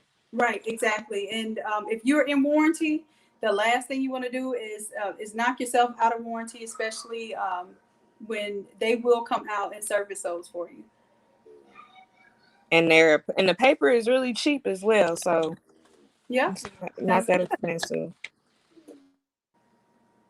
so that's a 24-inch printer. And did you say you're getting a 36-inch printer? You said that you have one coming in, right? Yes, I have it coming in. I'm waiting. Actually, the lady was supposed to send me the tracking information today, so I'm still waiting on that. Hopefully, I get it by this evening. I'm like a little kid waiting for it to come through. No, right? So here's the thing too with the 36, and I'm testing out. There are only so many manufacturers that make the 36-inch wide media, and Tanya, I'm sure you've kind of run into this issue too. So Text Print Beaver has a 36-inch paper, and I'm trying to think. The is it Jodo? It's not Jodo. I can't think of it right now. So let me know, anybody that uses a 36-inch printer or 36, even if you have a 44-inch printer, if you use a 36-inch paper, let us know what 36-inch roll media that you're using that's tacky, because I am ordering some rolls in and I'm testing them out for you all. So I ordered the Text Print, and then I have another one that I pulled out today that I'm testing. And what I'm testing for is the print quality and also how tacky it is. Because some of this paper is saying that it's tacky, and it's not very tacky. Maybe it's because I'm using my 16 by 20 press. And I think that's what it is. When you use a 16 by 20, every time that you press down, you're kind of pushing air underneath the paper, between the paper and the shirt, versus if you had an all over press or you were doing like a single big press, you're kind of taking that air out as you're pressing in a single press. So I am seeing that issue. So I'm looking for the best paper that will help those that have the 16 by 20s until they're able to invest in a bigger press.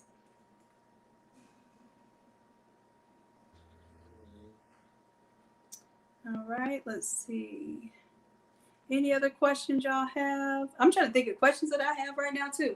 Oh, so that's why I was asking Danica about the size, because this one is a 32 by 42. They also have a 44 by 64, which is probably overkill for most of us. But the 44 by 64, if you're thinking that you're going to print edge to edge on fabric, let's say that you plan on doing not just cutting sews, because cutting sews you don't even need this big of a table. But let's say you're doing continuous printed fabric like curtains, right? And you're doing curtains or maybe bedspreads or something like that, and you want to be able to have a continuous large space. You may want that, but I don't think that anybody needs the 44 by 64. I think I was interested in it just because I'm one of those people. I don't like my stuff to be obsolete. I'd rather purchase it one time and then 20 years down the road, I need to buy it again. But this is the one I'm looking at right here. 32 by 42, the Geonite Maxi Press. And then I'm trying to let me see if I can find y'all the one. Excuse me, Shannon. Yeah, go ahead. So what kills me with it is that it's expensive, like 12 to 14,000, but you only get a year warranty with it. Right. Now, I will tell you this. I've had the Hotronics, and I showed y'all my old one that's over there in the corner, that white one that's like around the electronics part, not even white anymore. It's like a cream color. It's just that old and heated up.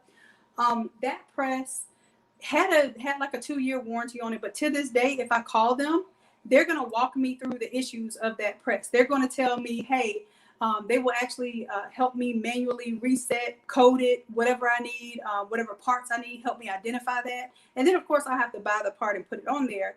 But the support is really, really strong for the American companies. And that's why they charge this premium, because they're going to support you through the life of the product. They don't want people saying bad stuff about their products. I think they really aim to make sure that you don't have that type of experience. Yep, Tanya uses the Beaver Super Tacky. Yep, so they have a Super Tacky, and I think they also have a TT, Beaver TT. which is text print is Beaver. So if y'all see it is one name versus the other. Let me show y'all the one that I was contacting someone about. And I think I've seen other people have this one too. Of course, this one would have to go in the garage, or I would have to basically bust down my door to get it in the house, which I don't want to bust down my door to put any more heat inside of my house. So where is it? It's a dual drawer, single phase. It's something like this one. And it's about 4,800 delivered to you. And it basically has two tables. It's pneumatic. So you could be pressing on one side and setting up on the other side, which I find a lot of the time that I spend is kind of more setting up. And then once you press it, it's easy. It's that little, 50 seconds or 60 seconds. This one claims it has a 3-year warranty. So this isn't the location that I was looking at, but it is in California.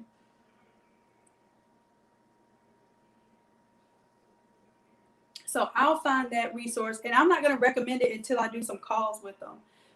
But it might be from the same place that that Danica got hers from, because it is in California, and it's not Tool Lots. I'll post the link in the YouTube in the comments. It's called Signage Warehouse. That's the company that I got mine. That's what it is. It's was it Sign in China? You said Sign Warehouse. It wasn't Sign Warehouse, was it? I'm looking at it right now. It's a signage wholesale. Well, Signage Warehouse here. Signage Wholesale. Signage Warehouse.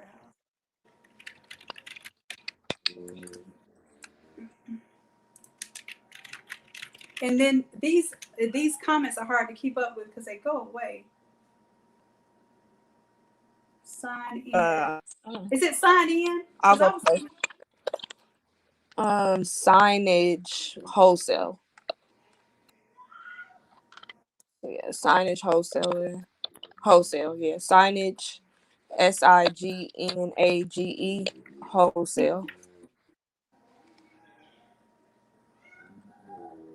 Okay. So I'll so post Chelsea the is link again right now. Those are actually shipped through a manufacturer. Got you. So I'll wait on that one, and then I'll show you this one. They have bad reviews too. The sign in. So and this is where someone was talking to me on eBay, right? And then they sent me a link to a video, and it took me to this website. So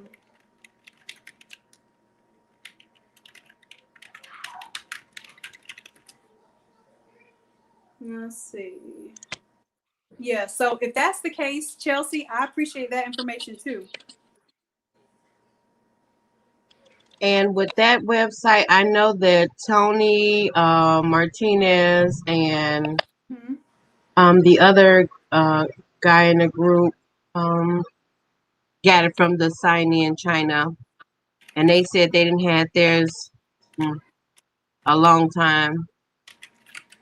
Yeah, and I've seen, and that's the thing. A lot of times we get these mixed reviews, and we kind of don't know what to think. But like Chelsea says, talk to the manufacturer, and I think that's a good way to go. And I don't mind speaking to the manufacturer, Chelsea. If you let me know, matter of fact, what's your email? Maybe we can bring you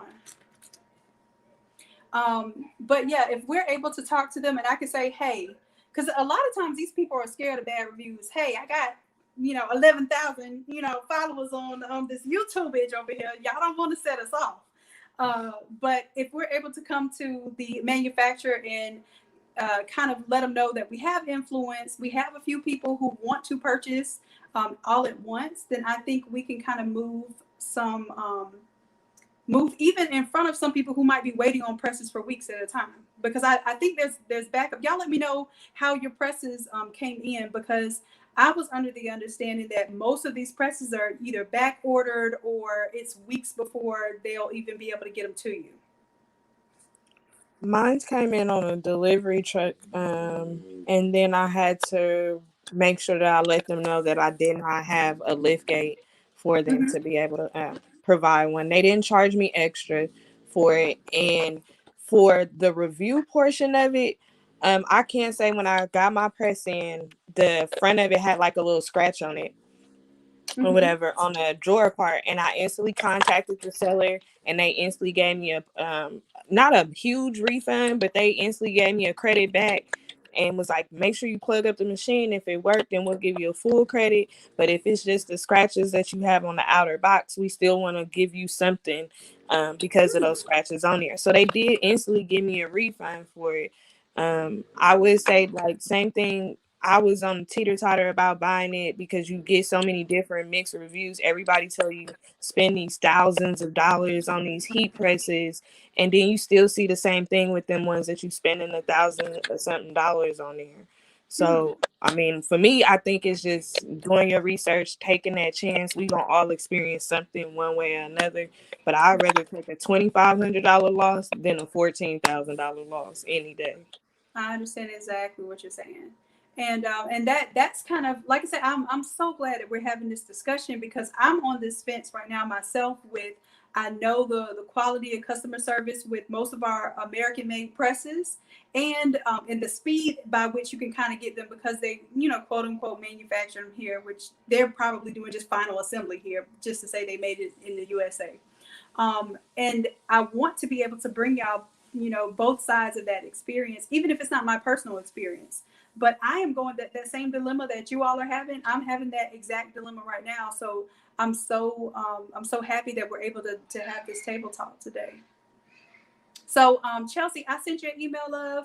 It's for StreamYard. Even if you can just, you know, pop up on your phone real quick. Please join us because I think you definitely have a lot to offer as well.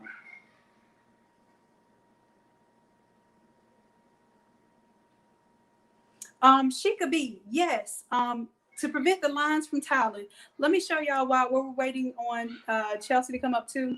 Let me see, let me show y'all. So I'm going to on my window now. I'm losing my little options here. Hold on. Here we go. And here we go. All right, so I'm going to show y'all my little setup when I do this board thing now. Let me know. Y'all see me? Yep, y'all can see me over here. So now this is not my full size Nomex pad. I've actually ordered quite a few of these. So let me put that down first. And then I'm going to show you how I do this on my press. So this is my little press board. I'm going to drag it over here to my heat press.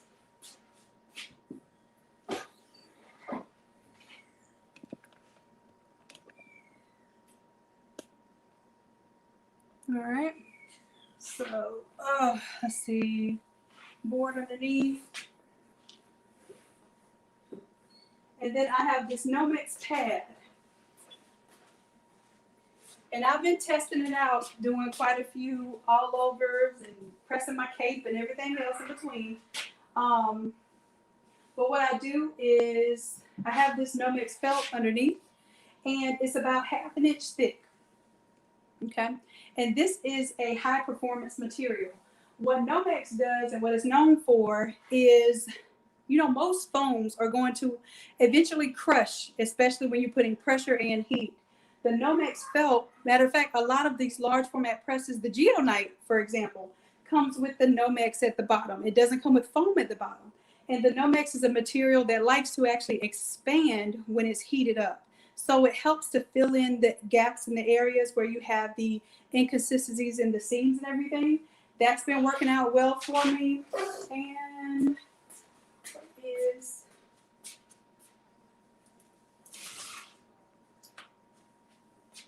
I have a big roll of it that came in. So the big roll that came in, the reason why I purchased it is because I want one continuous sheet that goes all the way to the edge of my board.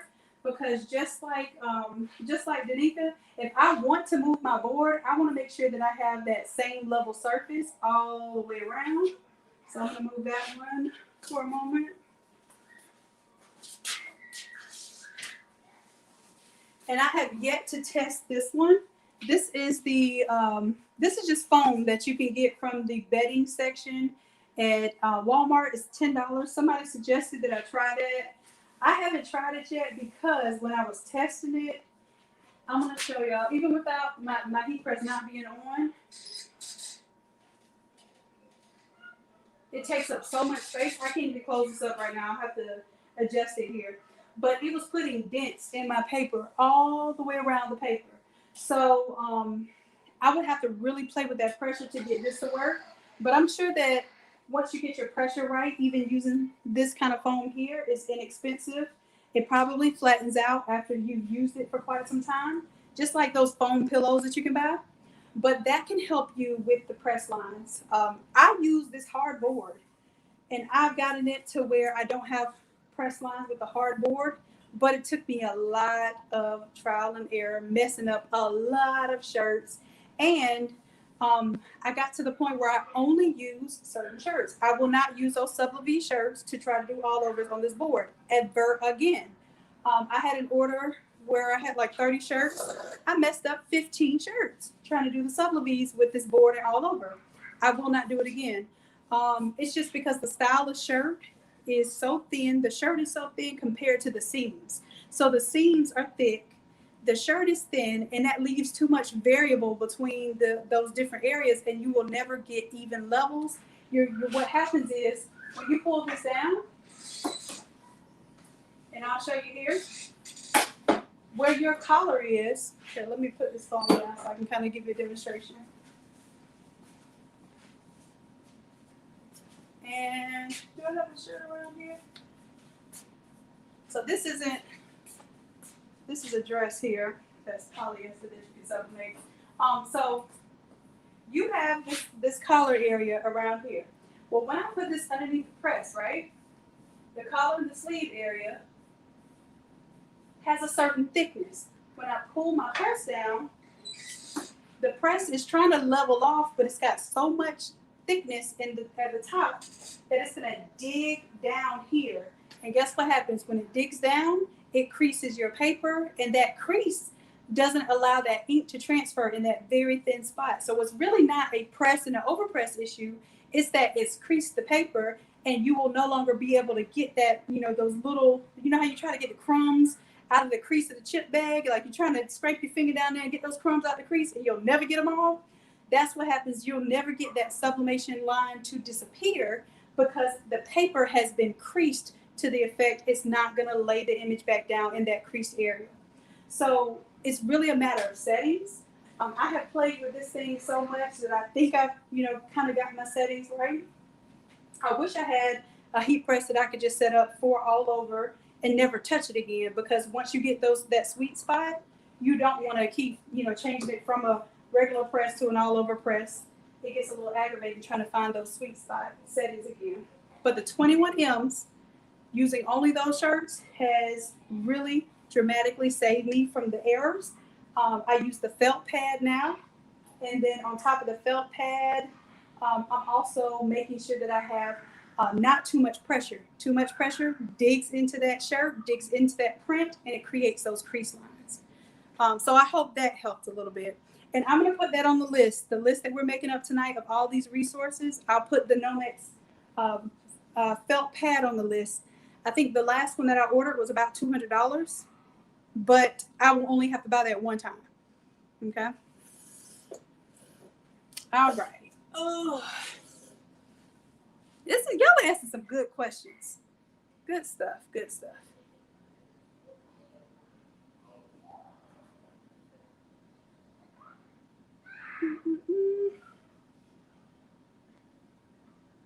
Chelsea, I see you. You're able to join us. Let me know if you can turn your camera on, love. Oh, hold on. I was just waiting for you. So let me start off by saying I have started watching a lot of your videos. And actually you were the reason why I got the FCNT 7270.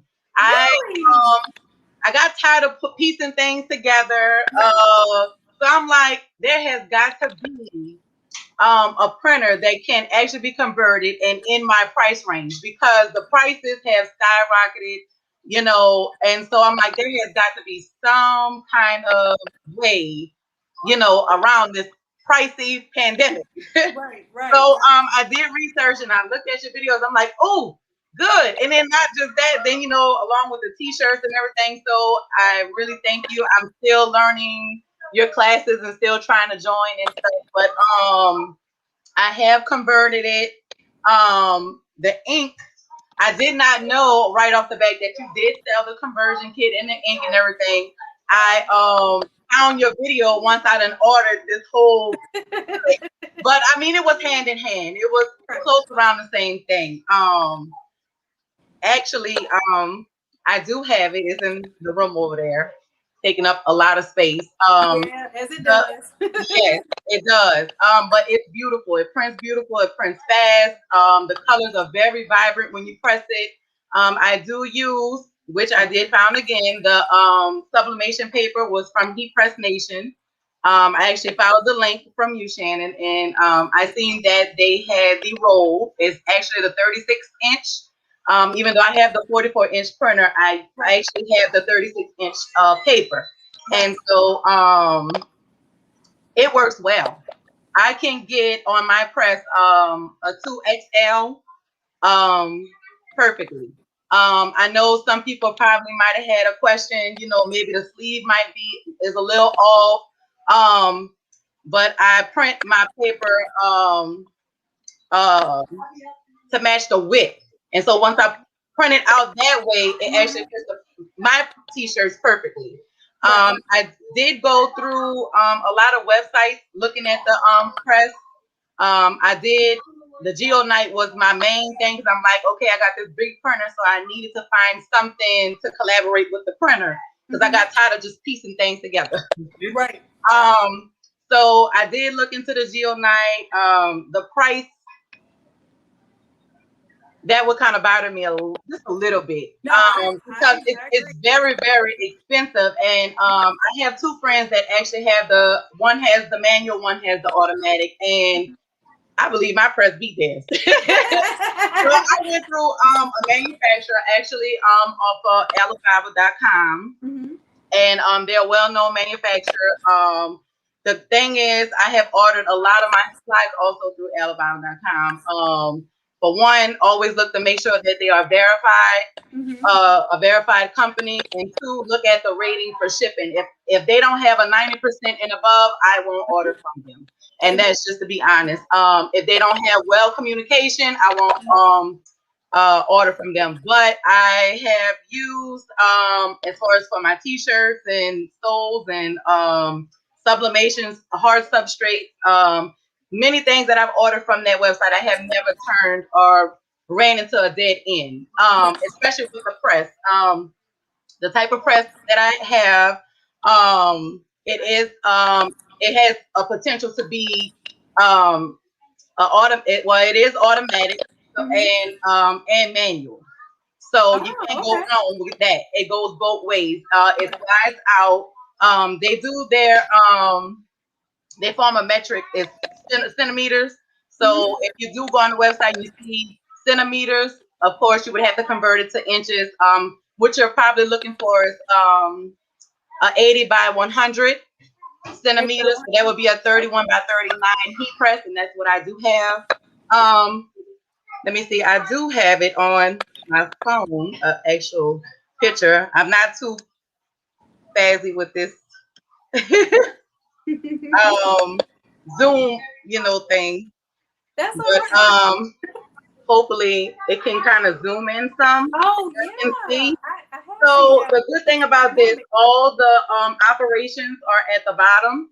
But when you set the timer for it, and I think it was pretty neat, and I did not read that simple specification when they did make my machine, and they do. The machines are not ready to ship. The machines are made for you. Right. So And I mean, the price difference is like thousands of dollars. I paid $1,900 total for a machine that actually eats. And the only reason why it was $1,900 is because the machine is $1,500 by itself. I believe $1,700 now that I looked up the price. Since we were having this discussion, and I just, it was just a meeting that I didn't want to miss. But the machines are now $1,700, and to ship to the United States, it's $400. Well, it was $400, so altogether it was $1,900 flat. And it take 30 days or more. Well, so production of the machine, especially just coming from a manufacturer, and you know, whatever specifications that you know, you want the machine to have, or anything special about the machine that you might want. It can take up to, it say they give the manufacturer 30 days, but it took mine 20 days. But it's a 30-day duration. So from the time of production to the time of shipment, so it takes like another 10 days to just get from China to the United States. So the whole total duration would be like 30 days.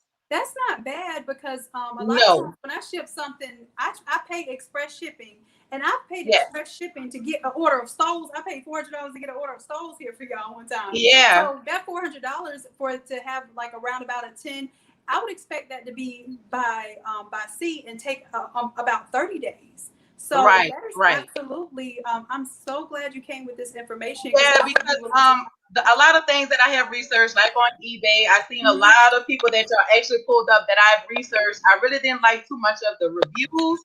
And I seen the Geo Nice hand in hand. So, and like I said, comparison to my machine, I got something on them. Yours has ergonomics. Yes. Like the way that you can pull it down being shorter is a big deal too. I actually have the video of my machine when it came out of production, because they make sure that everything is working, and they actually show you how it press. And let me pull up this for y'all, and I could probably zoom it into my camera to where y'all can kind of get a good idea of how the machine actually works. It would have been perfect if I was next to it. Then that way I could have just showed y'all, you know, a little something. You know what? You can go to the link on your, if you want to, you can go to the StreamYard link on your phone. It'll use your internet browser, so it'll be a little laggy. But if you're on an iPhone, it'll go through Safari. If you're on an Android, it'll go through Google. But you can do it on the phone and then move around with it for StreamYard. Okay, let's see. Let's see if I can get y'all to kind of see. So this is in production. So, I mean, they go through everything. The people are very, the customer service is awesome. The components of the Geo Nice. Yes, yes. And you get to choose the voltage, which means the plug that you need. Right now it's actually pressing, and it's going to pop up by itself. Man, I need that. Yeah, so this is why when I said, oh no, Shannon, you see how it just went up by itself? Yeah. And the drawer slides out all the way. Like some drawers don't even pull out that far, but it does. And it's beautiful. It's beautiful all the way around the board. And so I have used it when I first got it for a 2X. So I made my printer actually print out a 2X. And then, so that's how I know that the tacky stuff works real good. But you have, I would suggest just the platform that you have and the things that you do, and you know, the people that you teach, just go through the manufacturer. Nice. And it's saving you a couple $1,000s. And with that machine, they're only giving you down here in the United States, only a year.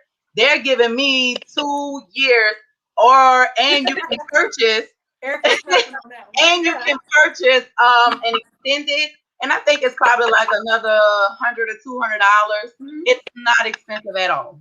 So, and see, that's my thing. I cannot stick like you. All that money, they only doing a year. Yeah. And so when you do run into complications, they have 24/7 support, and that's with or without your warranty. So I mean, you have a lot more than what you're giving, here. But the only thing is you're waiting those 30 days. But I'm like, hell, I'm gonna wait these 30 days. Right. Matter of fact, I bought something. $1,900. Watch it sit in a box for 3 A months. warranty. Yeah. Another thing is if you are getting it delivered to your house, unlike me, I put big things in small spaces. I'm guilty. So this door has to come all for it to come in the door. It does come in a crate. You actually choose your shipment. Mine's the shipment that I chose was through the port, and I picked it up once it made it to the port. Or you can have it delivered, but I just figured, I have something next, so we got it delivered here. We picked it up. Where are you, Chelsea? I'm in New Orleans. Oh, I should have known by the accent. Yes, I'm in New Orleans. Well, Yes. Corey's over there, so I'm sure Corey's listening real hard right now too. So yeah, I think and somebody just asked, what's the size again of the press? I know you said 31 by 39. 31 by 39. Yeah, so when you do order through it, like I said, their metric system, they do centimeters. So don't be scared or be like, what the hell, 80 by 100? No, it's 80 by 100 centimeters. So in inches, it would convert 31 to 39. They do bigger. I just thought that was just necessary for what I needed it for. It was perfect. I love the business. I like their rating, their verification for their whole manufacturing or business, and they are very communicative with everything. They communicate with you about everything. They let you know, okay, we got maybe another 5 days, or maybe it's coming faster than what they projected. And everything is secure through Elebible, which I went through. Right. As long as they're verified, as long as they have good ratings. Like I said, I don't go nothing below 90%. Probably not even 95%. 95% up and verified. I can actually show y'all the company that I went through and their name. Let me so I don't know how to say it. Of course. Yeah, I that's one of the things I don't know how to say it, but and you can actually Google them, and they actually have some videos of some of their equipment on YouTube. Right. So but let me see if I can right there. Okay. I posted in the group. Okay. You posted in the chat or not in the group, but I'm gonna post it in the comments, but I know it's probably far up because I was commenting back to back. So I'm posting the actual link. Okay. So to the website. Okay. And so a representative will and they don't allow you just to order. You have to go through a representative because there's certain specifications that they ask you, okay, how you want the machine, how big you want the machine, what voltage do you want? Because they offer so many things with their machine. So you can't just go in there and order like some of the supplies and stuff. That, like I said, it has to go through production. It has to be made. So, but they're real good and real fast. Well, and if you don't mind, send me the information to my email with your specs and everything, and I will contact them on behalf of our group and see if they can work it out to where maybe they can either rush our production. If they charge the same thing, but just said, hey, we'll put you as priority because you're ordering 10 units at a time. Right. Then that would be worth it, even if it was the same amount, if they could rush our production. Right. So yeah, whatever the specs are, message me. I'll get one. Get a quote started up tonight, because for those people who aren't used to this, basically the time that we sleep is when they work. So they're So exactly. Yes, exactly. And they do put their bigger orders priority, because the time that I ordered mine, she let me know right off the back, like they've been very busy, even though, production says, give 25 days or so, or 20, 25 days. It could push around that 30-ish, but they are on a time limit. They have 30 days to actually ship that item to you. Right. So, you're never going to get that item less than those 30 days. So that's the good thing, you're guaranteed. But other than that, I had no issues at all. Well, awesome. So So I will definitely, when we're done now, I'm motivated now. So when I'm yes, done tonight, I'll contact them and see if there's any type of perk they can offer, whether it is an amount off and or rushing the production. right. If that can happen for us, then what I'll do is I'll post the link in the group and see who's interested. Mhm. And that way we can do a group order. And that's what we're supposed to be using, y'all. We're supposed to be Yeah. using our network, using our numbers, using our resources to really make it easier on I mean, because I know I was not the only female, into sublimation and wanting to do larger print and everything, but I know, the prices are just out of whack. Right. And so, I was not prepared for, those extended prices. So, I kind of was just beating the punch. I looked at a lot of, between my printer and that press, I have researched a lot of places. And like I said, the mainly ones that y'all mentioned tonight, I have tried to contact, call. The one off of eBay, the one that I said had bad reviews, is because they will actually say it's in stock, but it's not in stock, and because they actually go through a manufacturer, and then what you're paying $4,000 for, they're actually getting a deal. Right. So why not just go through that manufacturer by yourself and get the press for the original price instead of, which would be like $1,500 or so instead of the $4,500 of what they, yeah. So I mean, any kind of help. That's why I did not want to miss this conversation, because maybe that was something that someone knew, and or whatever information I had, I gave, because I'm in the same boat. we shall appreciate it. I see we got a lot of people interested too. And here's Chelsea, I have a question real quick, if I can. So when this press came to the port in the U.S., did you? I know you said you had some connects to pick it up, but if you had wanted to get it to your home in New Orleans, like did it go to California, for example? They can, yeah. It was, so what it was. Every state has a port. And so since you're in California, it would actually be shipped to the port in California. No, I'm in Ohio. Oh, okay. I thought you said California. Well, yeah, I was just asking because that's usually where people. So once the machine enters the port, and you discuss this with them, with the company, because once it enters the port, it's however either you want to pick it up or it can get delivered yourself. But the port that it does enter, wherever you are, they will contact you once your machine makes it to that port, so that you can either have it delivered or you picking it up, whatever your preference is. Right. So that's an additional cost, though, right? So, yeah, so if you're getting it delivered from the port to your home, it would be an additional cost for it. But as far as when it leaves China and comes here to the port, everything is set in stone. There's nothing that you have to do when it gets here. So, but upon arrival, you can discuss your shipping method, because there's different shipping methods with that. So, and of course, if you didn't want to wait for sea freight, if you wanted to travel plane, of course, that's more money.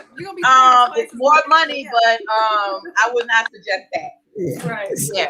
So, but yeah, whatever port, because they're how they did me, they asked me what was the nearest port, which is New Orleans for me, and so that's how I got my machine. Now, did you put it on something like a U-Haul, or did you actually have freight to pick it up and drive it to you? Yes, I actually I know a good friend of mine, and he owns his own business, and so his trailer is equipped for that. So I had him go to the port with that, picked it up, and we actually uncrated it and unboxed it, and we actually put it inside. So yeah. So if you have someone or know someone, or if you actually if you know a company around or near around, and you can just call for a quote and say, hey, I have a press, because they give you all specifications. On the crate, it was about 700 pounds altogether, because it's boxed up. It's in a crate. So about 700 pounds. And so you can call around like any kind of freighting company or trucking company and say, hey, I have press, 700 pounds for pickup. And it's even much easier if you have an LLC. Right. It's even easier. It goes and the whole process is even faster. Okay. So they actually give first dibs for companies if you have an LLC. So that's another thing to know. So this is really good information to take to them. The LLC. Now I'm near Jacksonville, so we have a port here. That's actually why I moved, because I wanted to be somewhere where I could get these items shipped faster to you all, because I can receive them faster. Yeah. So that was my main reason. Well, one of my main reasons for even relocating is because I'm really serious about growing this business and having these products where we can pretty much all come together and get these items at a reasonable price in a fast manner. So, so absolutely, I will check into that. Then any information that I get, I'll share as well. But I see we have some folks. Chrissy Poo is doing the quote right now. They're saying this is $600 incidental fee. So I will take that information to them as well, because if there's anything I can negotiate down on your behalf, I will. And Chrissy Poo, you're in Jacksonville too. So if I tell them, hey, we got 2 machines that we need to Jacksonville ASAP, then that should kind of get their attention a little bit. As well as, and so what I mean, when you do contact the manufacturer, the first thing they do ask you, do you have a company, LLC? Right. And that, like I said, they actually speed the process up faster. Right. They actually want you to get that machine, get it going, because that's great, customer service for them. Because if they show gratitude, you give it right back, and they know, okay, you're in business, so I know you're gonna come back, and so dealing with me, it was just me solo. But that's still good. You were able to get a great price. You knew your specs that you needed. You knew what type of plug you needed, and also the way that you needed it to function. That you needed manual and automatic. Yeah, and I think that's a great thing, Shannon. That's why I said I think you would actually benefit, just because of your whole setup. Like, I think you would benefit going through, a manufacturer. I mean, you get better warranty. The machine, you actually can get to your specifications, just depending on what that company does provide. And when you also was talking about the double press, they also offer that one. So you might be actually interested in the one that I just showed you, and actually go into that. I just had limited space. So I think big. But I think you did excellent. I'm sure everybody right now is appreciating you. Round of applause, standing ovation. Yes. Because this was definitely the type of information that we needed to hear about tonight. Right. And I'm checking to see if anybody else has any questions. And I'm glad you were able to come on, Chelsea, because I saw you comment. Thank you. Chelsea did her research, because I see you just commenting quick. Yeah, yes. And like I said, even if y'all do decide, okay, hey, another company has a better offer, you like that machine, just like I said, make sure first that company is verified. Before you order anything, go over every specification. The main thing would be, okay, an 80 by 100 centimeter press and a 220 voltage, because that's the most popular plug for that, which is the 3-prong plug. That goes right into this question Kanisha has. She says, do you have to have a special plug to get the press at home? So this one already had the plug installed on it? So no, the manufacturer asks you if you want a 220, is it a 340, and I forgot the 3 different kind of plugs. Right. So the 220 plug is just like your washer and dryer plug, the 3-prong one. The other 2 plugs are like special made, like a business setup. Yeah, they use them in the UK. Yeah, and so they are quite different. So like I said, the most common one would actually be the 220 voltage. That you would probably look for. Yeah. So and that's the only thing. Now, as far as, like I said, they do have different companies that offer different slightly different machines.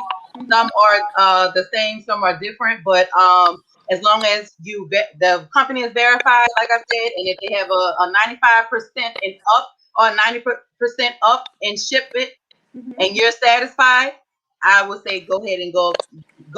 But if they don't have those things, then I wouldn't suggest it. And it was 220 volt. Did they tell you it was single phase?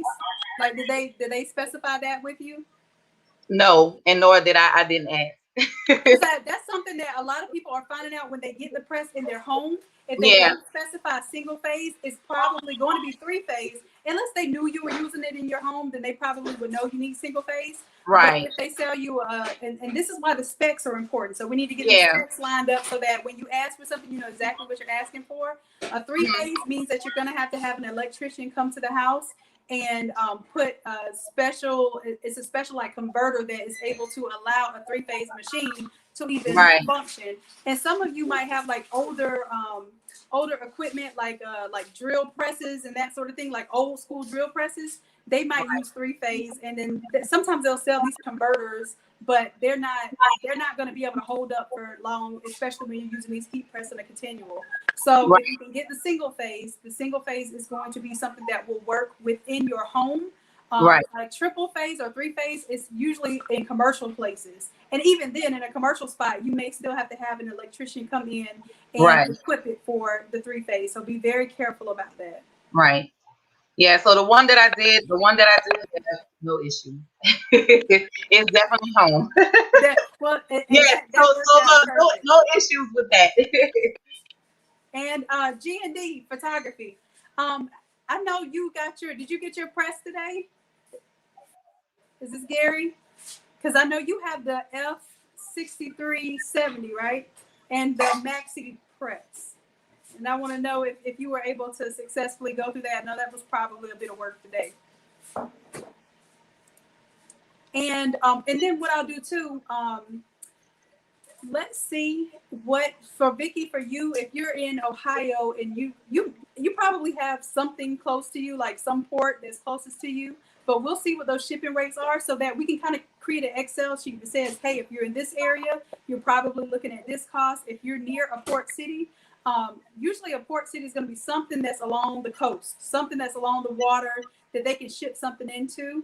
And if you're like somewhere like the Midwest, you may not have that immediate body of water to get to. So you may have to go to one of the coasts in order to pick up, or there will be that additional fee. So if I can negotiate on anybody's behalf as far as doing this as a group order, or even just as an affiliate, so I can say, hey, anybody that comes and says anything about Innate Lab is a part of my business. They're an affiliate, they're a business partner. So I want them to get these rates. They already know what these rates are. Don't try them outside of this range. So then that way we can kind of use our group dynamic to move a little muscle and get these things in really fast. Right. Latoya says that she's actually having problems with her heat press because it's 3-phase. And Latoya, if you would come on and share right now, we would love to hear that.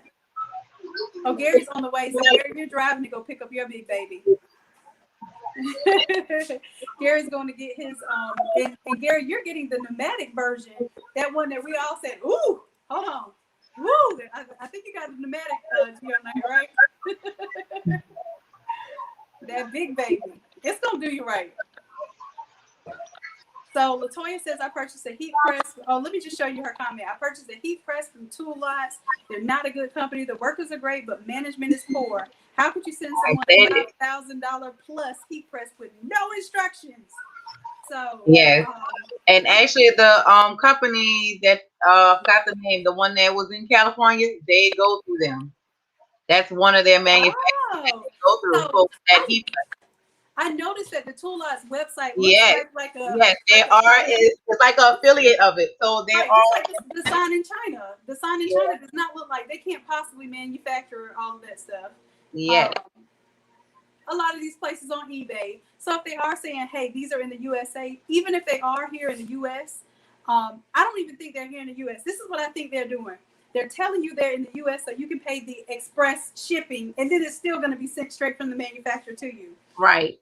And all you're doing is you're paying for that express shipping that you could have went directly to the company and paid. Right. But also the fine line in between that is, okay, you're paying for express shipment, but that doesn't have nothing to do with the production of your machine. Exactly. So you're still waiting for the production of the machine. Mm-hmm. Plus, when it is ready to ship, you get an express shipment, but it's still going to be like a 30-day duration. Right. That's why I said, why not just go through the manufacturer yourself? It's cheaper, easier, fun friendly. Right. And like you say, if people assume that you have some type of influence, and that's how everything works nowadays. Like now, it used to be customer service was just the way that you just treated people on principle, right? There's no such thing as principle anymore. It's, well, how bad can we treat you before we actually lose some money? And how likely are you able to sue us if you're this one little person over here? So if we can come with the presence as if, we have some standing, I think that would work great. And I think that would show an example of what we can do as a community in general for anything that we want to achieve, anything that we want to purchase. And I was going to say this earlier too. So we're doing this network, right, of people with large format presses and printers that want to be an Innate Lab, a business partner and affiliate. So once we know that, okay, Louisiana, in Ohio, in Chicago, in Atlanta, we have our folks kind of stationed and set up to where somebody can go to you and have you produce the work and not have to purchase a heat press. Or if you even want to have people learn from you, they can go to your setup and you can actually pass that on and teach someone and see if they're even interested in investing in this, or if they want to subcontract you to do the work. Right. So this will be a phenomenal way to build this network and to make it to where everybody, like, we don't all have to pay rent on a different apartment building when it is really and truly we're in one local area and we can share resources. Right. And that biggest resource that we can't, that is hardest to afford is the human resource. And when we're overwhelmed and we need somebody to get on this press while I'm answering emails and I'm over here designing and trying to, press and print at the same time, that human resource is what's really going to make our network the strongest, because we care about one another and we don't see each other as this, competition that I have to crush. No, let me help build you up, because in that hindsight, it's going to help grow me as well. Right. And I think we come with that. We all come with that type of energy. Yeah, a lot of things that I have seen, or even videos that I've seen on YouTube, and I was just so glad I ran into yours, because it just seems like more of a form circle than everybody just scattered and doing their own little thing. You kind of have a set group that's working together and has the same vision, and you're putting ideas together and just coming together. And that's why I was like, I cannot miss this, this video. I'm like, I can't in no kind of way, because I started on my iPhone, like, oh, I can get on my computer now since we can get on the video. But I have learned a lot of things from you, and I appreciate that. I have learned a lot. I can tell you that I've seen so many videos, and I'm just like, what? Huh? Rewind? What? I'm like, huh? But I actually, the way that, you from start to finish, and like I said, it was just a surprise, because the first video that caught me was actually, like I said, for the printer. And I'm just like, she has it, she's done it, this is it, I gotta do this. And look, when I first got that stuff, I'm like, oh my God, what have I got myself into? Like, it was an intimidation. Right. I was like, and my fiance was like, how are you getting this thing through the door? And I'm like, well, it's gonna get in here some kind of way. And just unboxing it and putting it together, and then going through your videos. I probably watched your video maybe about 5 times before I even attempted to put sublimation ink into that printer. And matter of fact, I have right here my very first printout. Woo, let's see it. So look, this is actually a 4. You can tell this is a 4X. Look at you. You are busy. So when it printed, it prints out this way. Yeah. So when I printed it out, but I got the whole full on the 36-inch roll. You did it on the 44-inch roll? No, that's a 36-inch. Oh, you were able to get a 4X on there? Yes. So when you usually, I've seen on your video, when you print in regular format. So if you print in wide format, you can actually get it on there, a 4X size shirt. This is actually your template. Yeah. your t-shirt template. Look and this at is a 4X shirt. So I'm just like, I'm gonna try something. Just try it out and see how it come out. I was looking for it to mess up, but it actually came out pretty good. There you So go. so yeah. Like I said, you're a big inspiration. Man, y'all got me up here cheesing. I can't even drop my cheeks right now. They hurt. Yes, yes. And I did when I set up my my printer, I did just one print head cleaning, and it was good to go. I had no problems with the because I was skeptical about what roll to use, you know, sublimation paper. And so I did see it on the 36-inch right there on the heat press nation. And I said, I'm gonna go with this and just try it, and I never turned back. Now, I love let me it. ask you this for your large format roll, and Tanya, you might be able to answer this too. The weight of the rolls, because this printer is not really meant to be a sublimation printer, obviously. Right. Sometimes the weight of the roll will make the roll creep off of the the holders, right? Does that happen with you when you use a 36-inch paper? No, I had no problems at all. I'm gonna switch to 36 because Vicky, I see you shaking your head. You know exactly what I'm talking about. That thing will just like wiggle and start jumping forward, and all of a sudden you notice your whole roll just once when I go to print and say this is the printer, and you know you have the paper's already fed into there. And so it'll back the paper up one time and then pull it back through, and then it'll scan it, and then it just prints. Right. And that sucker just doing this. And I'm like, okay, we good to go. And I have some 36-inch roll paper that I bought because I wanted to make sure like Tanya's good because she has a 36-inch printer. So I was like, well, let me test out which papers come in 36-inch sizes because not all of them come in 36-inch. Right. So you probably have what the text print is that the one that you have? Yes, the text print tacking. Yeah. Okay. Well, yep, and I have no issues with it. And even when you go to press, no issues. It's that bad boy is on there. And like I said, if you just so happen to say, okay, this 4X shirt, and you know, of course, when you put a 4X shirt, it's not going to fit on a 31 by 39 all the way heat press. But no smearing, none of those problems, no lines. Like you know how if you was to actually piece like the 13 by 19, you just put it together on the shirt and you just got like a small, you have none of that. That's good. No ghosting. I think that's the proper term for it, like ghosting. It's real good. Yeah. So I have no problems with that. And like I said, I have the 44-inch, but I use the 36-inch roll. I just wasn't too savvy on which roll to use, but that's what I've been using, and I never changed it. I'm excited to test this 36-inch roll because I had a feeling that the weight of the paper, you know, if I don't need all 44 inches, and Vicky, that same thing, I'm having the same issue. I actually have to cut my roll down. If I order a 400-foot roll, I have to cut it down to at least about 200 feet because it's so heavy, it'll jump out of the machine. Right, and as you see, if you turn it to the width, you can get the 44, the 4X on here.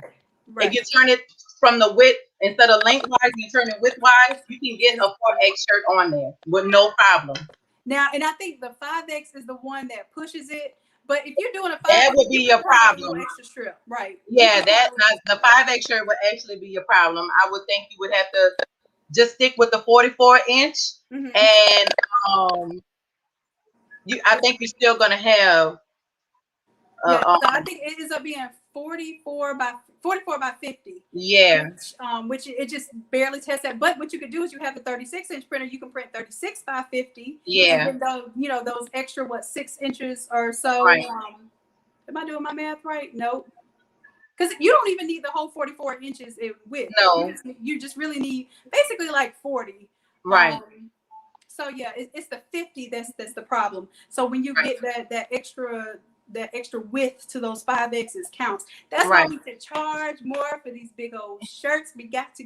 Yeah. And I'll tell you this, people that are 4X's and 5X's. I think that's what I'm struggling with prices right now because I'm like, I don't know. They know people that wear 4X's and 5X's know, number one, it's hard to find their sizes.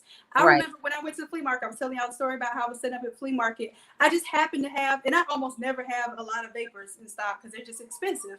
I happen to have 12 of each size, 4X and 5X. This one man had a lawn service, and I designed his logo on the spot and did him a shirt design real quick for left chest and a full back image on the back. And he was so excited. He said, I want to get some 4Xs and 5X, and I'm looking like, man, I got to tell this man his price, and I'm doing it on demand. I'm doing it right in front of his face. So I was like, it'll be $30 a shirt, because I'm doing it at the flea market. People at the flea market don't never want to pay more than nothing for something. Right. So he's like, all right, how many you got? I was like, oh, I only have, like 12 of the sizes. Let me get all 12. He was willing to, he didn't even ask me for a discount. He was like, if you have 4Xs and 5Xs on you right now, let me get that now. And he had no problem paying that price because they know that, and they felt the quality of the shirt was a heavier shirt. And when you're dealing with that size of shirt, they don't want them little thin shirts to show all your little nipple hairs and stuff. They can't roll like that. They want something that have a little a little stiffness to it, a little thickness to it, so that it can better fit their body types. So when I tell you, I used to not offer it because I was scared to tell them how much more it is. Now I charge like $10 more for front only. I charge $10 more for the shirt. If it's a 4X or 5X. And I haven't had anybody like say, oh, well, give me a 3X instead, but yeah, they know what they wear. They know they have to pay for it. I do have one question. I'm not sure if you had tried it yet. And it is dealing with the large format. So say you are printing a 5 XL, and so we do have 36-inch roll paper. Now, I've seen videos where it's sliced so that way it would fit. So it'd be like how we do the 13 by 19, but one actual piece would actually be sliced to fit the 5X. Right. So the text print tacky, I actually did an experiment, but I wanted to know if you had experienced it. So what I did, I actually had my printer print out, and so this is like the cut piece right here. Right. And so I wanted to see if any ghosting or anything would occur if, like how we pieced the 13 by 19. I didn't get any of that. Good. It actually it looks like it just was one. Like it was seamless. Right, because of the tackiness in the paper. So my question to you was, because I only did it one time. I was just scared to try it again, but it was just something to kind of experiment. What if I do get a 5XL and I don't know how to tackle that properly. So I wanted to know how have you encountered that, or as far as even slicing? And I'm going to encounter that if I switch to the 36-inch roll for sure. And then what I'll do is I'll have a 44-inch roll just in case a customer needs that print. I can't send somebody a print sliced up, but me myself, if I didn't feel like changing out that big old heavy roll, then I might do what you're talking about if I just keep 36-inch paper here. I'm gonna tell you all the truth. I sold a 54 by 40-inch one the other day, and it's probably been the first time in weeks since I've had someone order that size. So I probably will do the 30. Because I was kind of intimidated by that and scared. Like I said, it came out all right the first time. I didn't see any ghosting or lineage, but I was scared to try to attempt it again. You know what? I knew it was something that I knew I was going to encounter just being in, the t-shirt business with a 5XL shirt. Chat for a little bit. I'm going to actually go grab a 5X shirt, and I have some measuring tape here.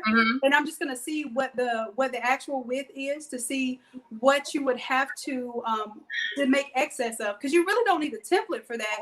It's just whatever that bottom strip is. Yeah. You probably just reprint that. So y'all chat it up. And I will be right back. I'm going to go grab some of those big shirts. Okay.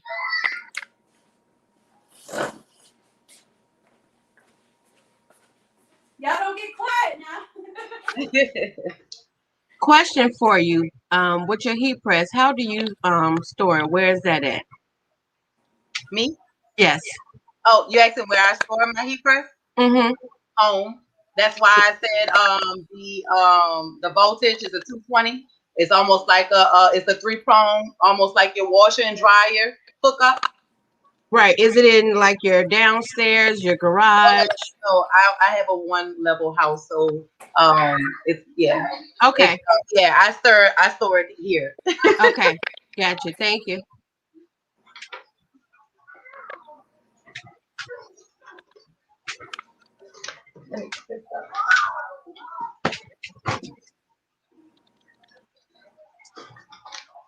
Yeah, everything I have, I do it out of home. It's just spacing.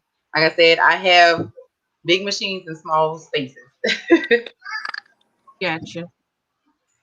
And like I said, I have thought about the Jumbo press. I think those are pretty neat. And especially if you have like a very fast business or you're Are constantly doing shirts, it'll be something to look into, especially are if you have most of you capacity. guys running a lot of your stuff out of your house? Yeah, I'm from home. From home too.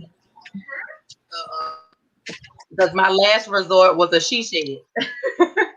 That was my last resort.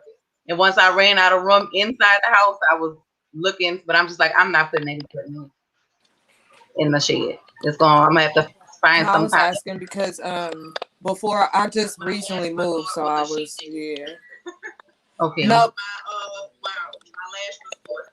And once I ran out of room inside the house, I was.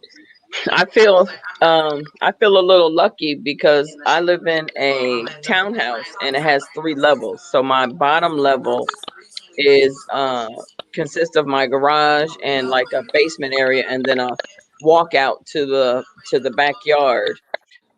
So I have just taken over the whole basement. That's where I have the big printer. My little printer is still in the garage. I didn't even bring it inside the house yet. I have it networked cable running out there.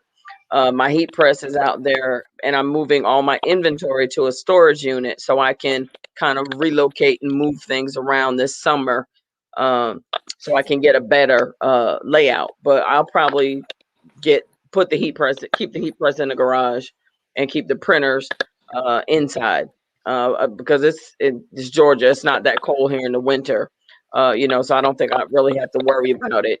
But I don't want them too close to the heat press either. I don't want to run into that.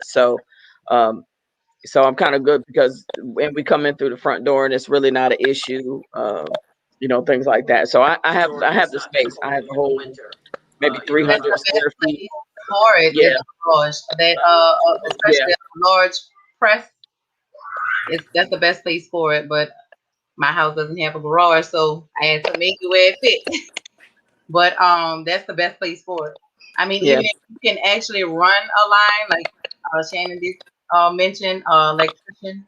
If you could run a line or add, or that's beneficial also. So Yeah, and my fuse box is in the garage. So yeah, the guy told me $500 to run a 220 volt. Yeah, right. for it. So I can just put it right next to the box there and get its own, Yeah, and that's what I said. When you power. go through the manufacturer and actually get this heat press, you actually save a couple thousand to make it more convenient for you. Yeah, Instead of paying an $8,000 press, and then you're coming $500 for electricity and then whatever else is needed.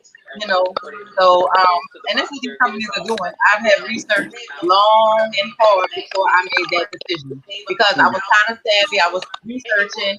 I'm a single mom. I'm all into my crafting, and sublimation is just one of the things I do. I do favor boxes. I do anything having to do with crafting. And so, like I said, I just researched a lot, and kind of went with my price range, and I just kind of went with my move for everything. I went through a lot of reviews, and a lot of people are scared of, the website dealing with the manufacturers from China.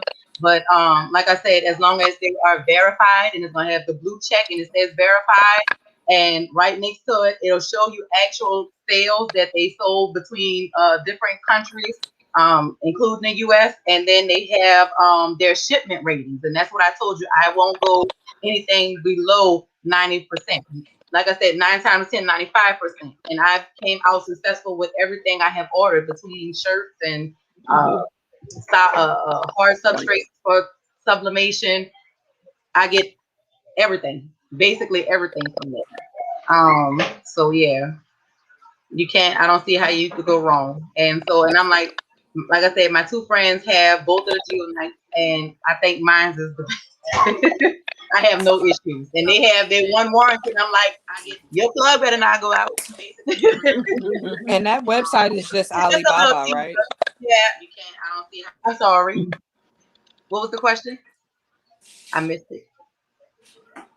Someone say something. I'm sorry. She asked, was the website Alibaba? Yes, yes, yes. Yep. Yeah. So, Chelsea, to answer your question, I just did some measurements here. Okay. Now, yes, the from top to bottom to the 4X is just like it's That website is just Alibaba, right? Yeah, Alibaba.com. uh-oh. Okay. Is that okay? I didn't know if that was an echo or what. So yeah, the top here to bottom, like just raw shirt to shirt, is 34 inches. So 36 inches, like you said, if you're really, really on point, a 1 inch, to the top and bottom, like you said, if you're putting that whole width, is Right. definitely going to get you a 4X. But you have to be really careful, and I'm sure you're really careful when Right. now the 5X is the problem, like you said. Yes. I'm looking at the width of it, and the width of the shirt is about 29 inches. So that bottom piece, if you have a 36-inch roll, you should literally only have to print like maybe a 3 or 4 inch bottom of that. Yeah, piece. and so that's what I was worried about the strips. And so, like, is it beneficial to go with weight or? So there is a such thing as, like, how you have the grain of wood, you have the grain of the paper and stuff too. So Yeah. when you printed it, did you print? I know you probably printed this one sideways, right? But you don't. Then you want to print this one coming out the printer. Did you have any problem with that? Because the banding can occur, and y'all know what banding is when you get those little horizontal lines going side to side, right? Right. So banding can occur if you don't use like the highest print quality setting, or if you don't use like a higher paper quality setting. That banding can occur because it doesn't want to lay down too much ink. So if you have banding in one direction for the top and then towards the bottom, you're printing in a different direction, it can potentially have that banding. But if you have no banding, I think that you're going to do really well. Yeah, because my settings on my printer is what you suggested. I did all of my settings, just like yours. And the only thing I did change, like I said, instead of the regular format, I did width when I printed that 4XL. Right. And it did good. I mean, 4XL. And it did good on the printer. No lines, no problems at all. That's really good to know. So you're I forgot what and you actually did it on one of your classes. It was like real brief. Your settings once again. I forgot which class it was. I think I need to do a shorter video or stuff like that too, so that it's just it was a real short little walkthrough, and I went through those settings that you gave, and like I said, the only difference is I said, let me see how this 4XL would actually print. Right. And instead of, like I said, printing it the regular format, I did wide, and it came out perfect. No lines, nothing.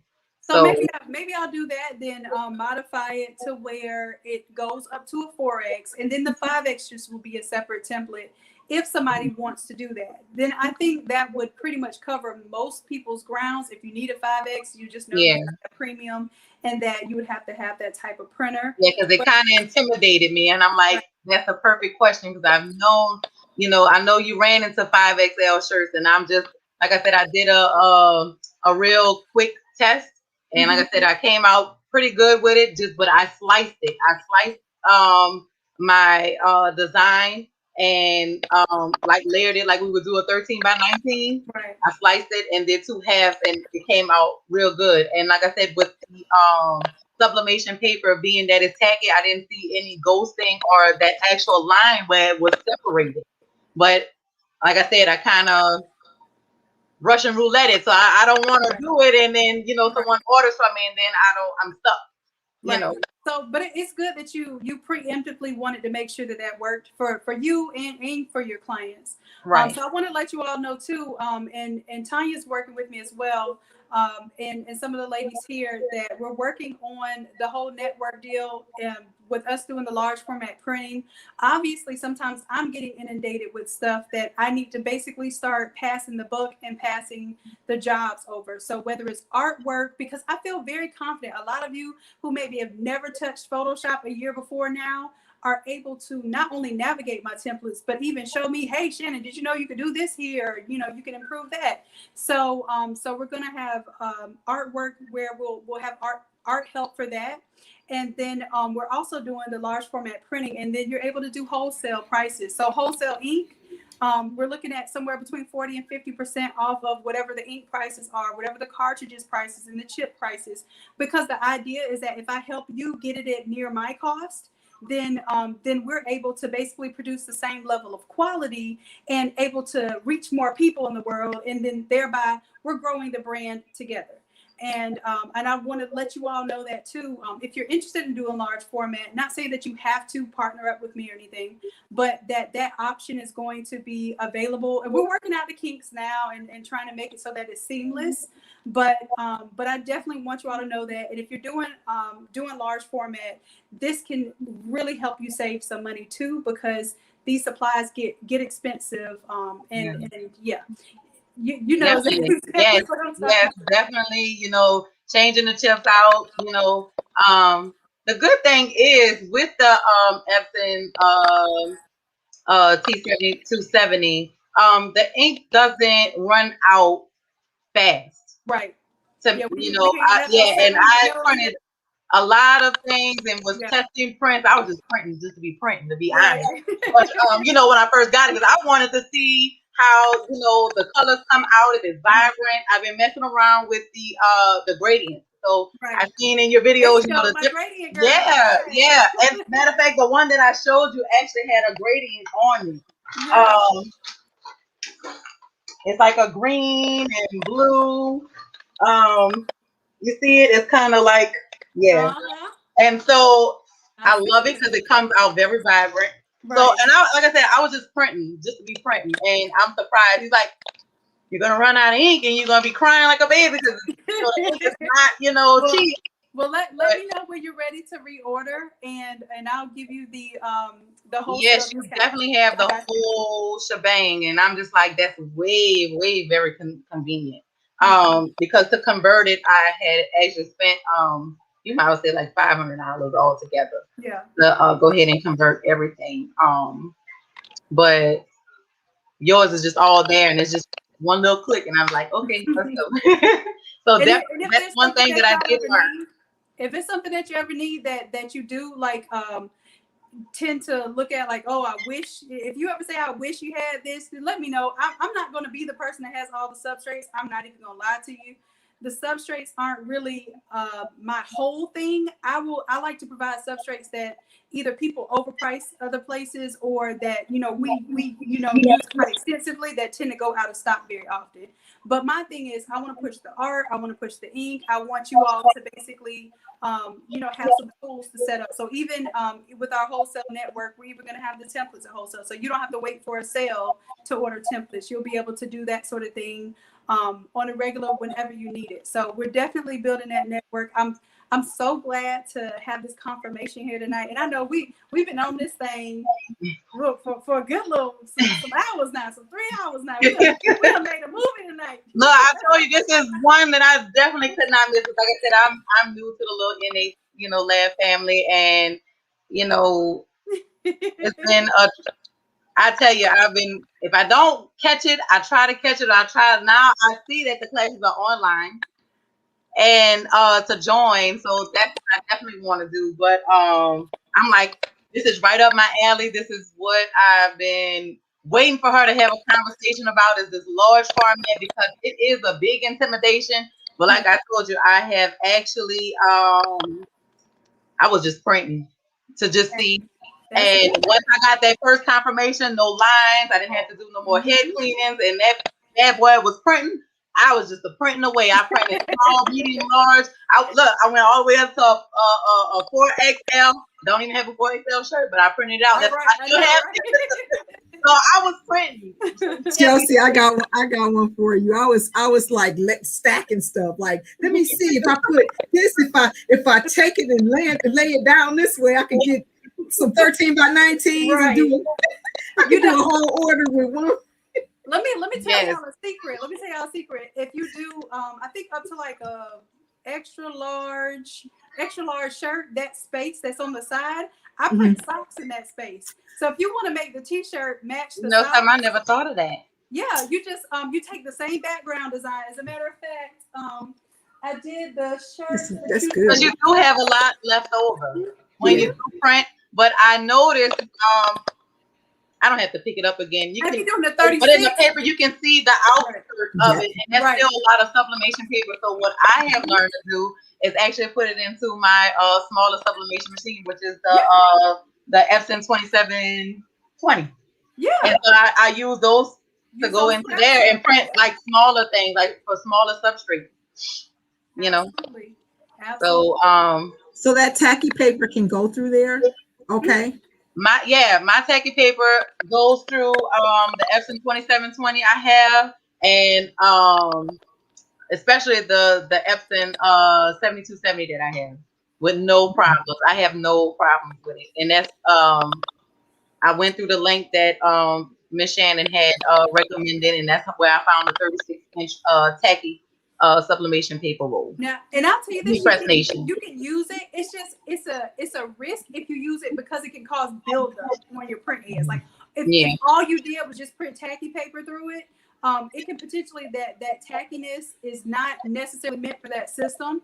And they say it can cause buildup, but the same is true for the the T72 7270s. It's not meant to be a sublimation printer. It is not meant to have tacky paper go through it. So the same way your 7270s can handle the tacky paper, you can put tacky paper in the smaller Epsons as well. It's just you just have to be aware of what you're doing and how you're doing it, and how often you're doing it. More than likely, you're not doing it is every print that's going through your small printer. You're doing a tacky paper. It's probably just a type of paper. Right. But yeah. I use the let me see. For my regular, I just use the ASO. Yeah. For the regular one, but the little, like I said, the little leftover pieces that I have, so I just make sure I cut it and then just put it through the Epson 2720 that I have, just to save the paper. We're gonna start calling you the explorer. That's exactly what That's exactly what I have been doing. I kid you not. I have. I love it. So one thing I have to mention is tumblers. So when I did it, Miss Shannon, and I forgot what class it was that I seen, I'm just like, I like this template. It's real nice. But I'm like, I wanted to experiment, and this is when I was just printing, just to be printing. And so, usually when you do tumblers, the Epson 2720, you have to really kind of fit it tight around there, so it can stay. Well, I experimented with the bigger machine, so I'm like, well, this paper will definitely go around because it's long enough. I just cut it, and I put that bad boy in that oven, taped it. It was just good to go. Really? And I'm just like, yeah. So I was just printing and just experimenting with different substrates, and it worked out real good. That's awesome. Chelsea, Knowing I was supposed to be doing a T-shirt, but I turned it into something else for you. Chelsea, did you get residue from the tacky paper on the tumbler? No. Matter of fact, I have one. Oh, he took it. I was gonna say I had one on there. Matter of fact, I have this.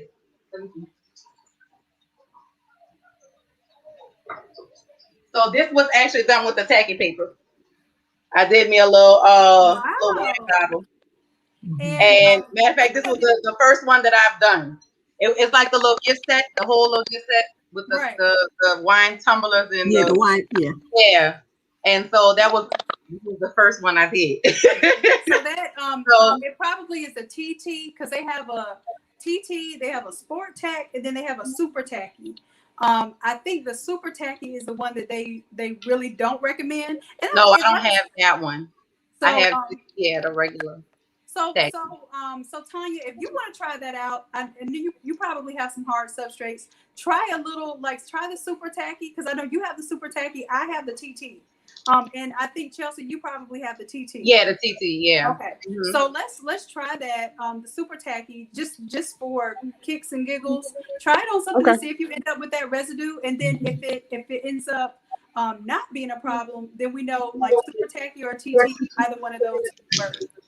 Right. And then we have data that we can feed one another. And I actually like them if you ever did the sublimation chains and bracelet. Mm-hmm. That the tackiness in it it's real good on that substrate. So like I said, I have been experimenting. I've ordered things that I have ordered. I've, take one out of the bunch, and I mean I've ordered like plates and stoves and Right. tumblers, probably anything you can name. I was just Okay. ordering, girl, because Right. just to And you try have it a whole out. collection of stuff. And that bigger printer just gave me more leverage. It's just like you get hyped up, you don't get intimidated. So I'm like, well, if I mess up, oh well, I'm gonna figure it out. But yeah, it worked perfectly for me. I have The only way you get better is to keep making mistakes. You got to fail forward and just keep moving forward. Because that's how you learn, and that's how you grow, and that's how your business is going to grow too. So. I have actually took my Epson 2720 and piece. I know how many pieces. It's 12 pieces of sheets of paper to cover a large thin shirt. So yeah, I went as far as the whole thing with a 15 by 15 press. Wow. So I have experimented a whole lot. And my fiance came in and he's like, "What are you doing?" And I'm just like, "It's sticky paper, a tacky paper. I want to just see, if it's gonna." He was like, "You can't even fit the whole thing in there." I'm like, "It's a board. I'm gonna slide it. I'm gonna press it. And we'll see how it goes." But it actually came out good. Like I said, the only thing is you don't see the ghosting. Like, how the lines, you can actually kind of see real good. It's really not noticeable. Like, it's noticeable, but it's not really as noticeable. Well, here's another thing too. If we can get this in, because I think this is the last thing we might talk about tonight. Is what about when this pays off? And I think this is a big question for people, because everybody's saying like, well, I can't afford that right now, or I don't know if that's really in my budget. How do you know when it's in your budget to move up and upgrade equipment? And a lot of us just want to go off the passion and just purchase. Hey, if I have the passion and I purchase, I'm going to make the money. And that's not always the case. A lot of the times it is our passion is going to make us make the money that we spent on these different pieces of equipment. But let's go ahead. Let's do some math here. So now we get a little serious, right? Let's say that, and I was not expecting to be able to purchase a $2,000 press. That would be automatic. And so we're just going to say 2,000, although I think your girl's going to help get that down. So we're going to see how these negotiating skills are. All right. So this will be a heat press. So it's a 31 by 39. And if anybody needs something larger, then I'm sure we could adjust those prices accordingly. The T7270, let's go ahead and look that up right now. I'm teaching you, this is what I do for real. Like when I do something for y'all, this is the research methods that I'm going through. Trying to figure this stuff out. Let's see. Then you have to find somebody who has them in stock right now, which is a big issue as well. So let's see. I think B&H Photo doesn't even have them right now. Let's go and see if it's on back order. Yep. So these are on back order at B&H Photo for 2 to 4 weeks, but at least we can kind of get this price. Copy that. Let's put it on our spreadsheet here. Okay. Uh-oh. I should have pasted format. Nope. I just want to paste it as plain text. Just paste it. Oh, I know I had to double click it. There we go. All right, so we have the printer here, and I'm going to put some notes here. And then I'm going to share this with y'all, and I'll put all these notes that we collect from tonight is going to be in the Academy. It's going to be a free resource that you can go to, and whenever we change this stuff, we'll update this table for you all. And then what we'll do is we'll create a second sheet of people that have large format printers and presses who want to be able to be contacted to exchange either information or to print for one another. That'll be part of our network in our way of keeping up with one another. Let's do, this one is the press. Now, of course, depending on which press you get, if I can spell press with my fingers on the wrong keys. What keys am I touching? All right, so this is the press. And this press can range, of course, from this range to, like we saw some tonight, 14K and up.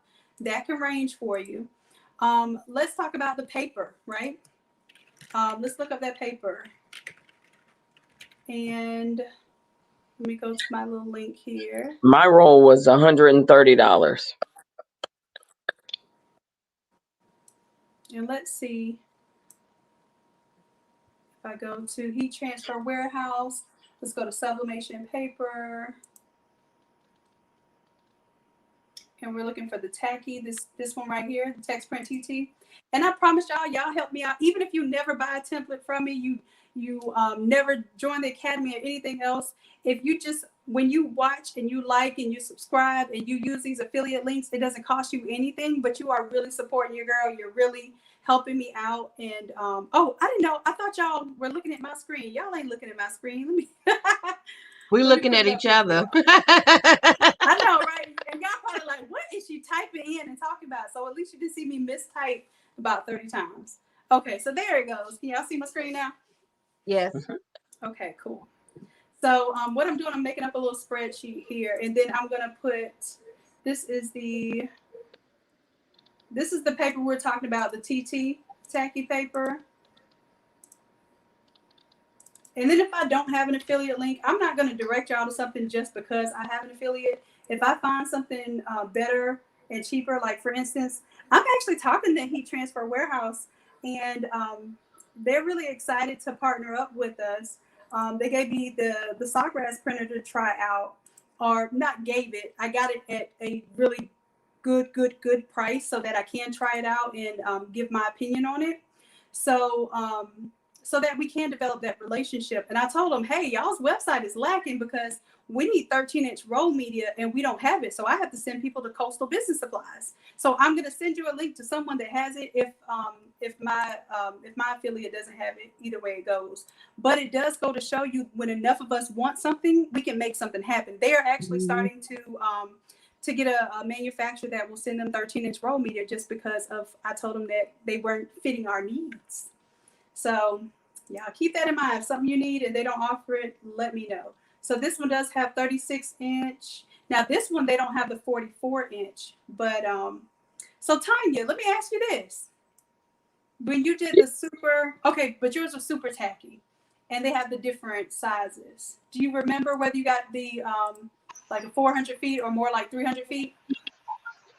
Honestly, I don't know. I got it from Johnson Plastic Plus.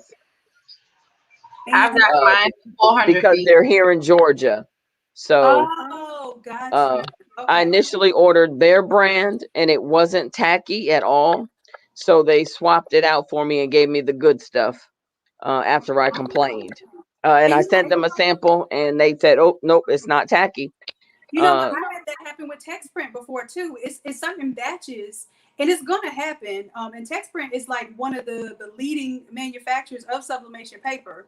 I had a whole roll, like two big rolls that came from the same lot. So you have to look at that lot number.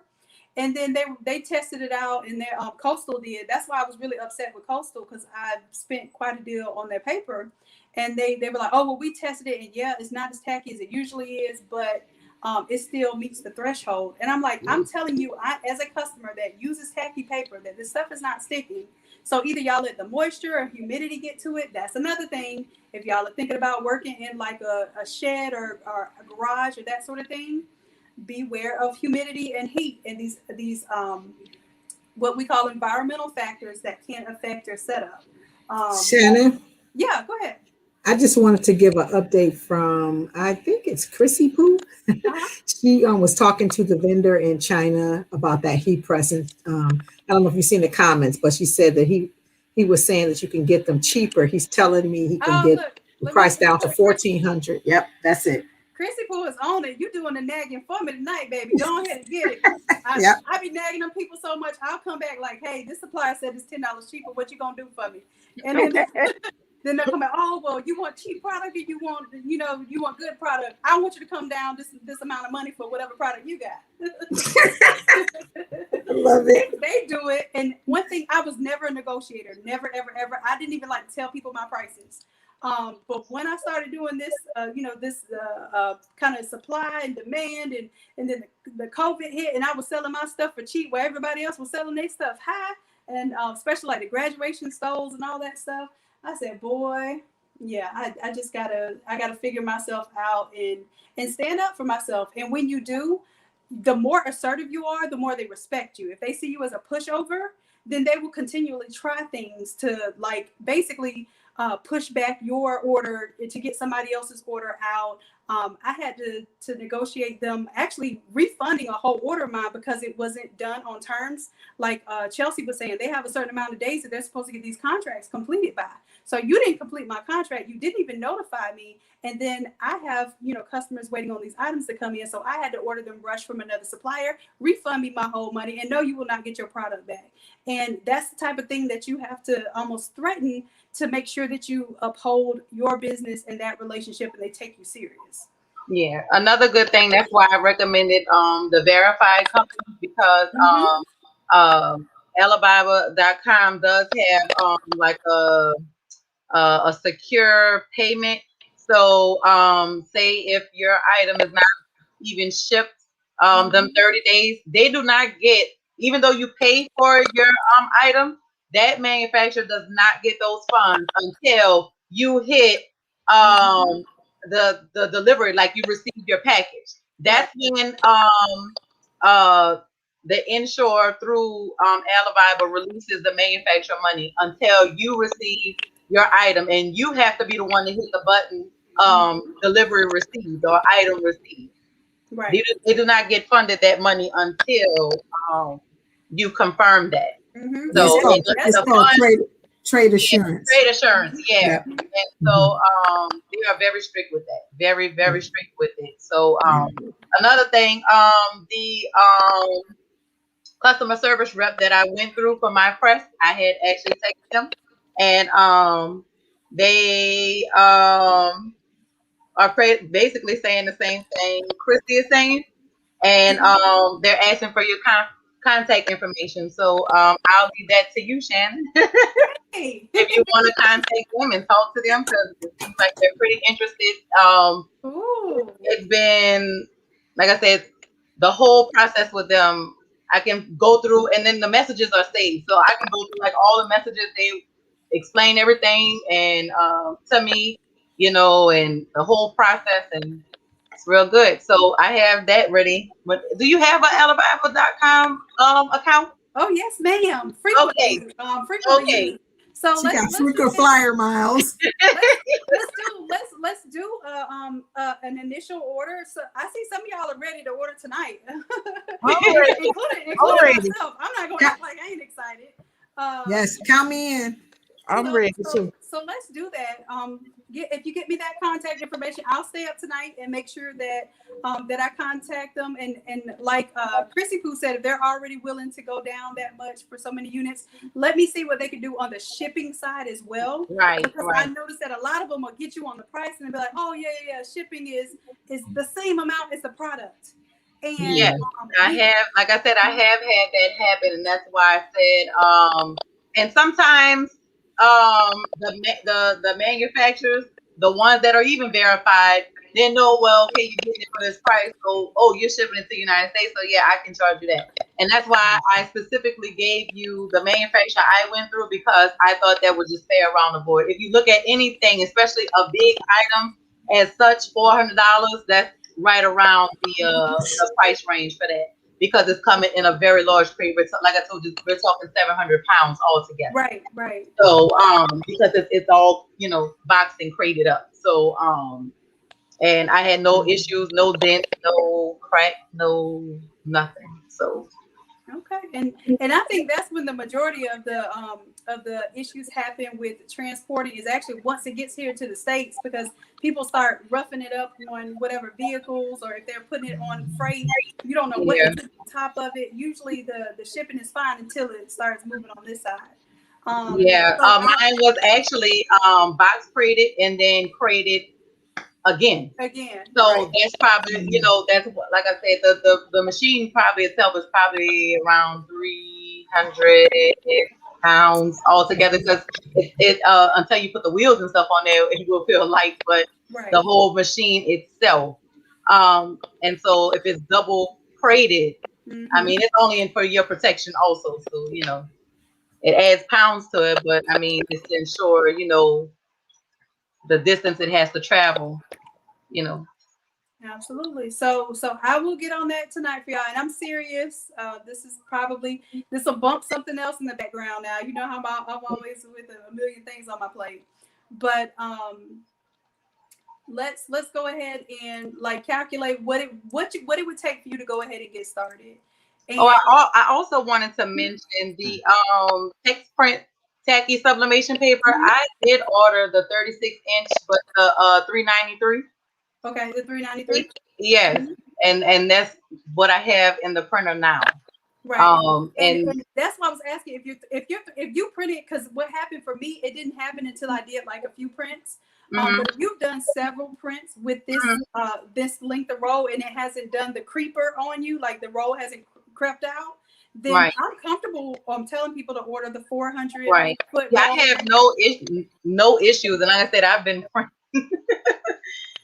printing. We're gonna switch that thing up, Vicky, and I'm gonna do it on my end too, since I know mine creeps. So if this new one, and I have this paper right now, so so I'll test it out in the next couple of days and let you know how it works out for me on this end after I've already used the 44-inch for so long.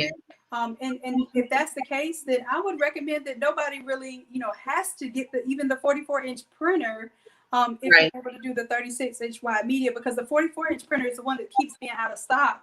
So let me check to see if it's possible, if we can, the 5270, let's see if those are in stock. And let's see the price difference. Let's compare some things. Let's see. I think this WB Mason had it at a very good price, but I think they were out of stock as well. So let me check on that and see. Yeah, see, when you go to it and it shows this, they're out of stock now. I went through Blue Dog ink. Everybody was out of stock. You said it was what now? Blue Dog ink? Yes, I went through Blue Dog ink.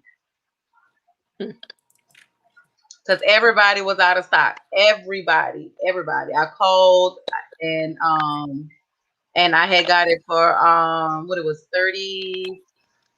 Was it 38? 35? No, see, they went up. It was like 34, 35 ish. And you got the 52 or you got the 72, right? 72, 70, yeah. Okay, so let me see what the 72 is, because that I wouldn't pay. If I had to get something right now, I would pay that. But I think you can get the 7270, just so you have the option to print wider if you want to.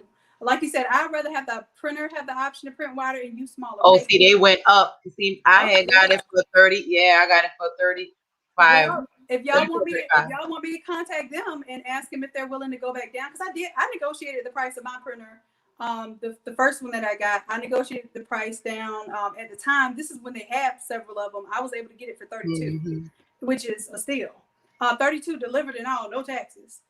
They've been having everybody's on back order because just dealing with COVID and stuff like that, and I've called a lot of places because I'm like, I never even heard of Blue Dog ink, but I said, you know what, I'm gonna go with them because they say they have it in stock and I want it.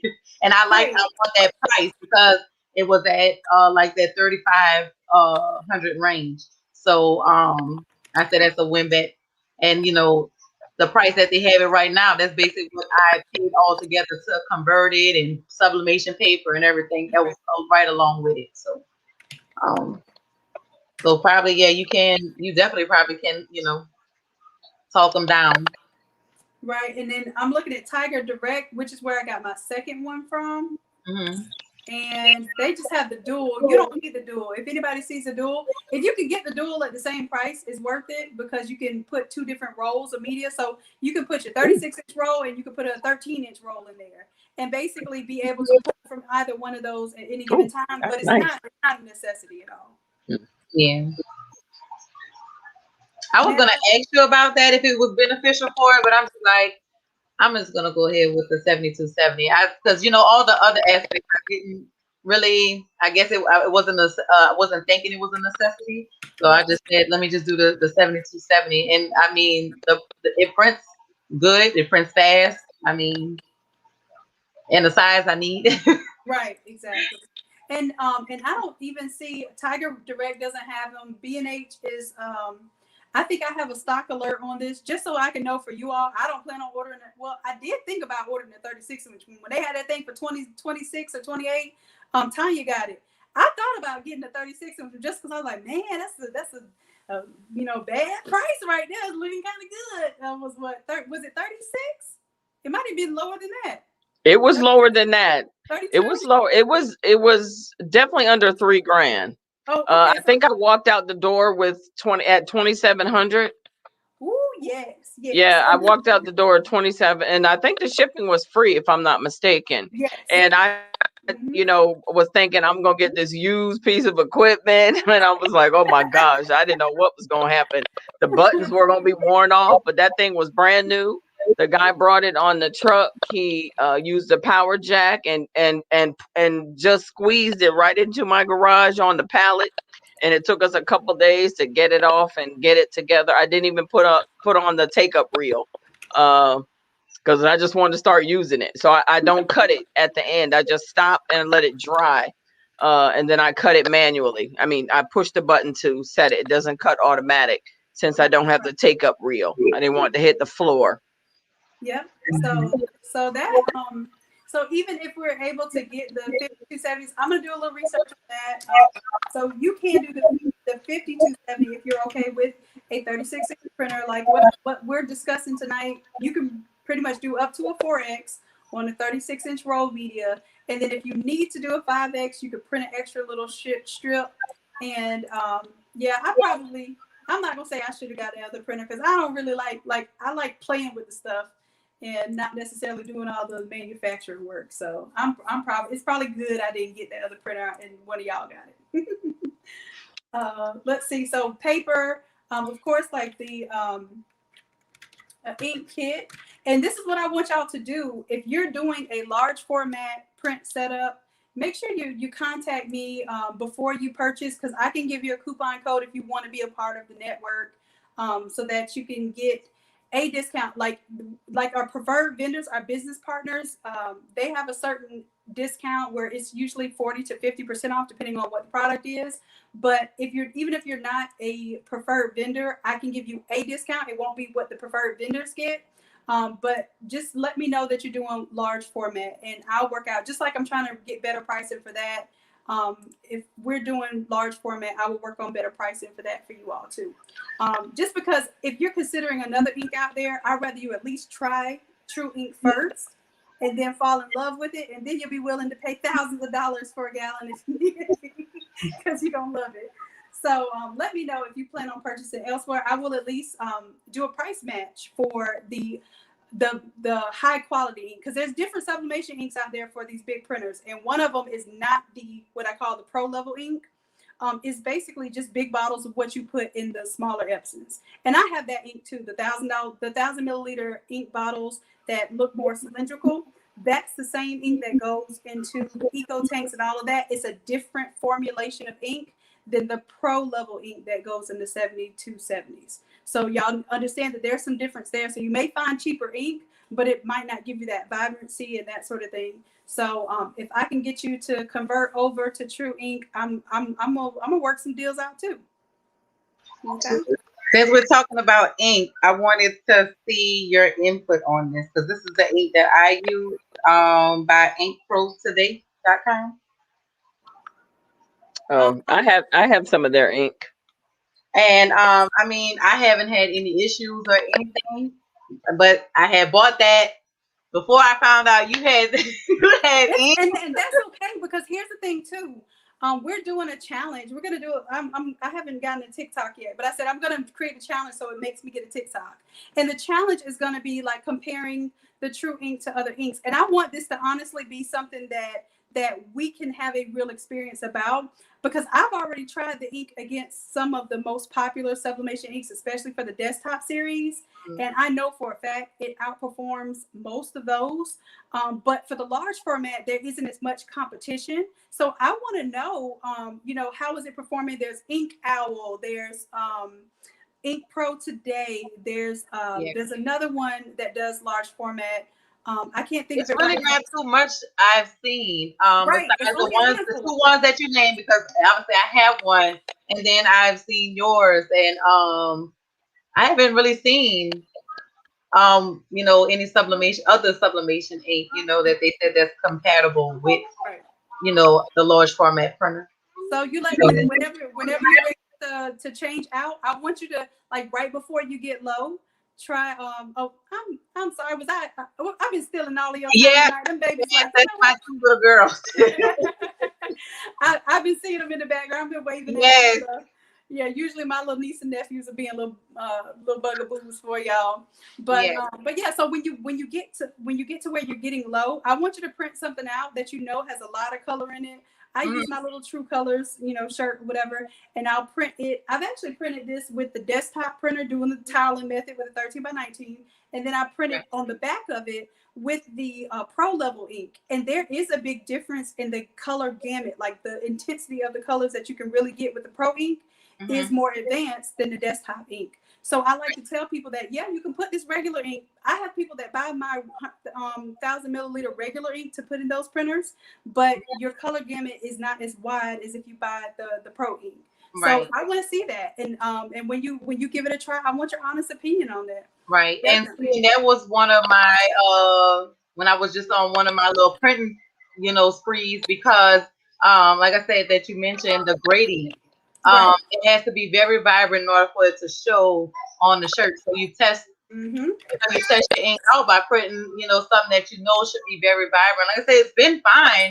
I had had no issues with it, but once I seen that you had ink, I was more curious. I'm like, okay, let's see. Let's see. And I do the chips that I have and stuff are the ones that come with the plastic on it. So y'all let me know too if I need to sell the cheaper chips that don't have the plastic. My problem is when I try to install those little chips without the plastic, I can scratch them up real easily. And if you scratch them at all, the printer will not read them. The chip will be null and void. It won't read it all. So I came up with asked the manufacturer to sell me the chip installed already on the plastic housing, so we have less of a risk of scratching it with our nails or scratching it with a little screwdriver that we're popping things out and in with.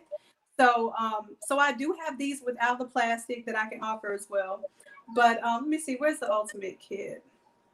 And I'm going to take everything off of here that you don't need to start off with. And y'all, just so y'all know, May 1st, we're doing a flash sale on templates, ink, every cartridges, everything that's in the store is going to be some percentage off. It's usually something crazy like 40 to 50%. Basically, you get the wholesale discount for the day for a flash sale.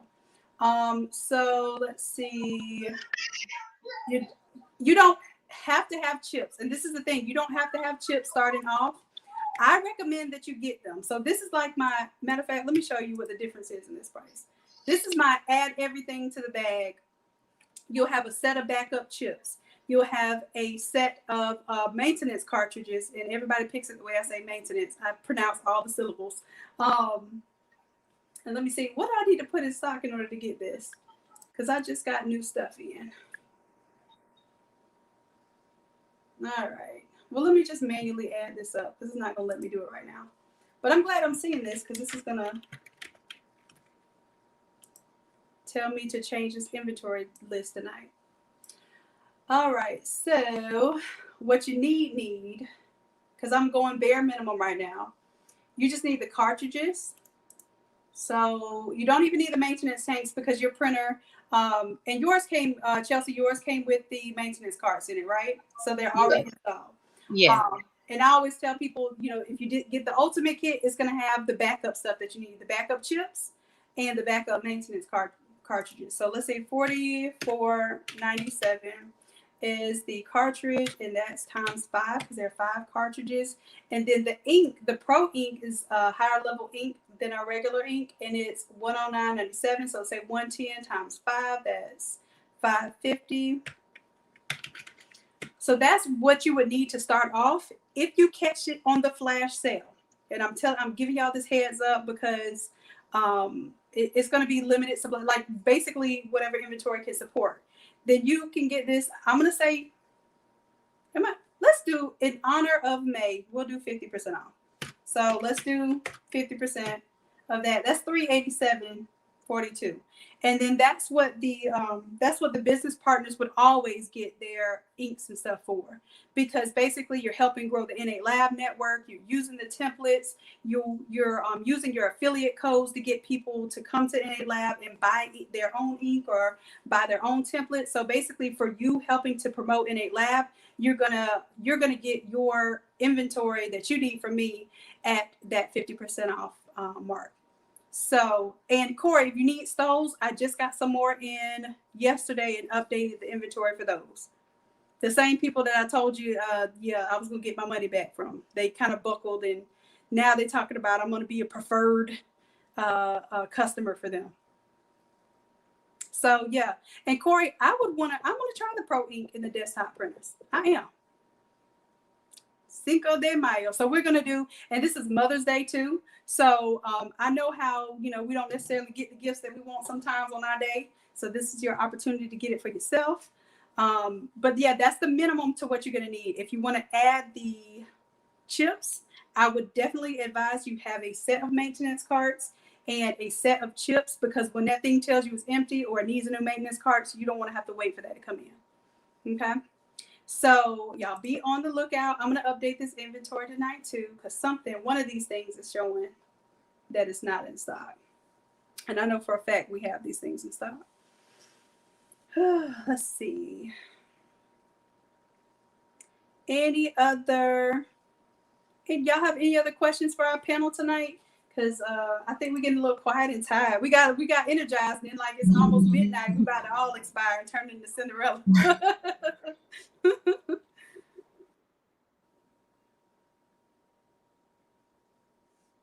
All right, so let's see. So right now, I'm going to say what the ink kit is normally, unless you are a vendor. So then that way I don't give you that expectation. What was it? $373 if it were a vendor. And then here's the thing too. You won't need to do anything but buy ink, chips. You will not need to buy cartridges again, because the cartridges are refillable. And then the maintenance carts, you just need to keep a set on standby. That's it.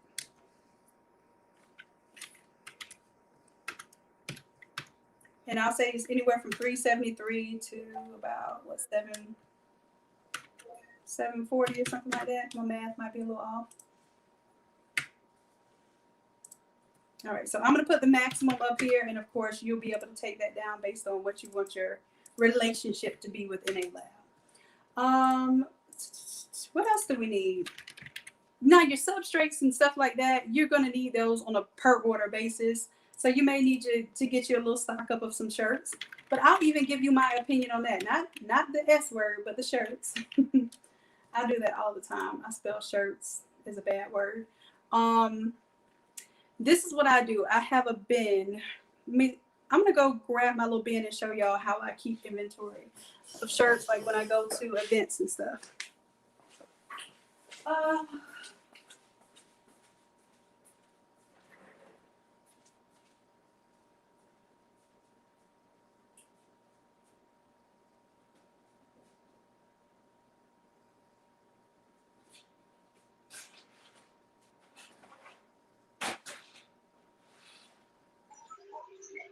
That's what I need to organize.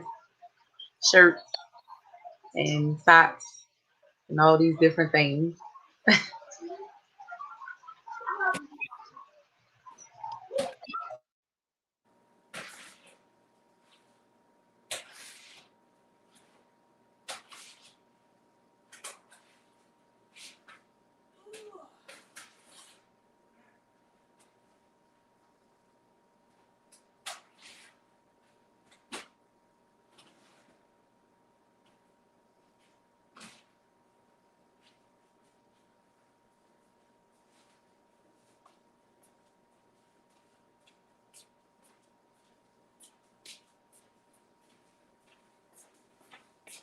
I might need to give me a chance to catch my breath. Oh, whew.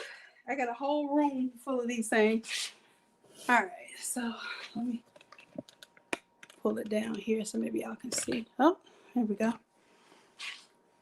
All right, I'll make that bigger for a second.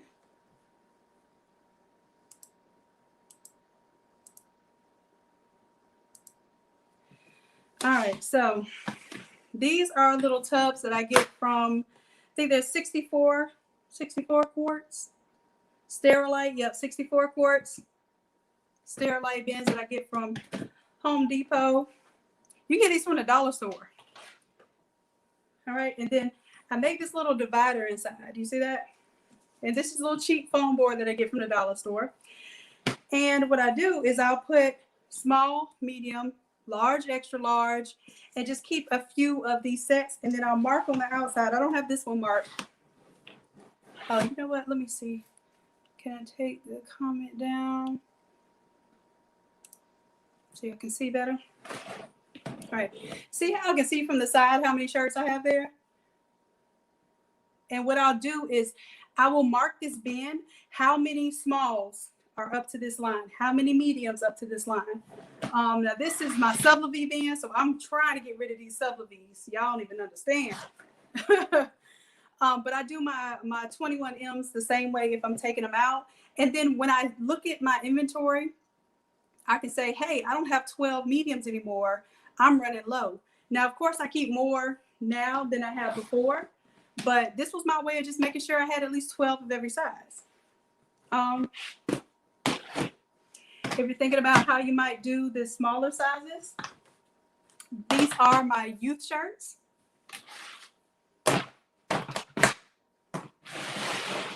And how they're set up is I have a little sit station. And this is literally a little inexpensive little foam board that I get from the dollar store. And it just helps separate it so that when I can see from the outside, I can tell my inventory. Okay. So if I were to tell you that my shirts are about, I think from Sanmar, I get my 21 M's for around $3.48.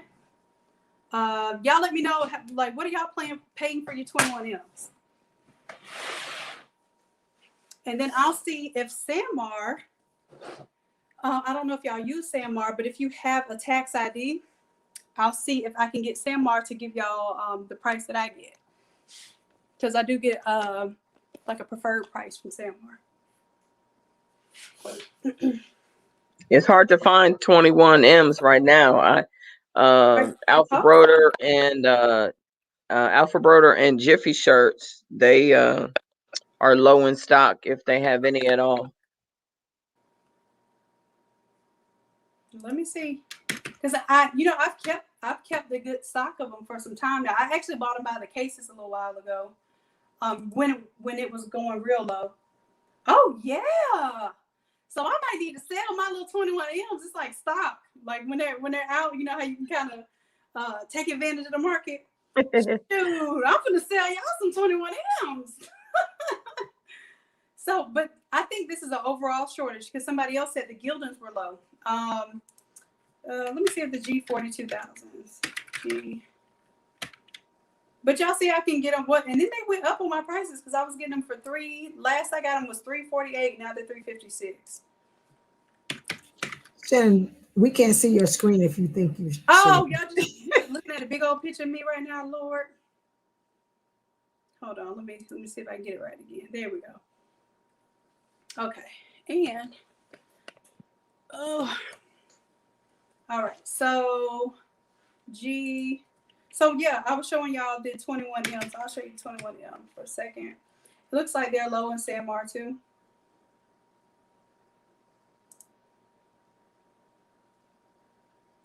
And the other one is the G42. With Sanmar, I think it's 42,000. It's G420, I believe, with Alpha Broder. Ooh, yeah. See, this same thing happened last summer, y'all. And I think it was, pandemic related, but it was really hard to get. And this is why I bought, a few cases. And the case it's 36 for the case here, but it was 72 for a case with another supplier. Yeah, this is letting us know that what we're doing is really highly sought after, because the supplies of this, I've never seen these supplies go down like this before. Never ever. On the gray shirts, yeah. those sport gray 21Ms. I've always seen those be low and just be out of largest nationwide and no other size they're out of. But the 21Ms white, I've only seen this happen in the beginning of the pandemic, but it was for 3 months. It was for a straight 3 months. They would not have 3Xs. So that's why to this day I got 2 cases of 3Xs where nobody orders them. But ooh. And I know Vapor was even held up because I had to order some 4Xs and 5Xs from Condi, and they had to be sent from the manufacturer because they did not have them in stock. Are those the one that feel like cotton? Yes. Now okay. the 21Ms feel like cotton too, but the Vapor ones are like a thicker. Basically, if you look at the weight, if you go to reason why I asked because I never seen that site. I just go straight through the manufacturer. My favorite, Alibaba.com. Right, and that's what I'm saying. That might be what we have to do in order to stop. Yeah, because I've seen prices go up, and then also sizes. Right. Sizes that you need are never in stock. So I just go straight through the manufacturer. I said that's a good thing if you do have your LLC, because it's a open window for those kinds of things.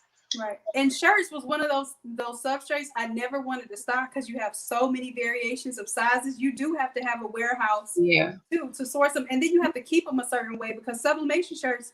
I've ordered sublimation shirts from our Alpha Brothers and from our San Mars that have had moisture so bad that when you press them, you get staining. And I'm not just talking about the blue little lint stains. Yeah. I'm talking about like you getting brown stains, like somebody done spit tobacco on your shirt or something. Well, the manufacturer I go through, they come prepackaged. Good. That's good. They come prepackaged, so nothing gets to them, no moisture, no anything like that. Do they have the silky feel to them, or do they feel like cotton? No, cotton. Okay, that's 100 good. PSM. Okay, well, if you don't mind sharing that information, I don't sell shirts. Because I literally pay the minimum order is 200 shirts, but you can size variation with that.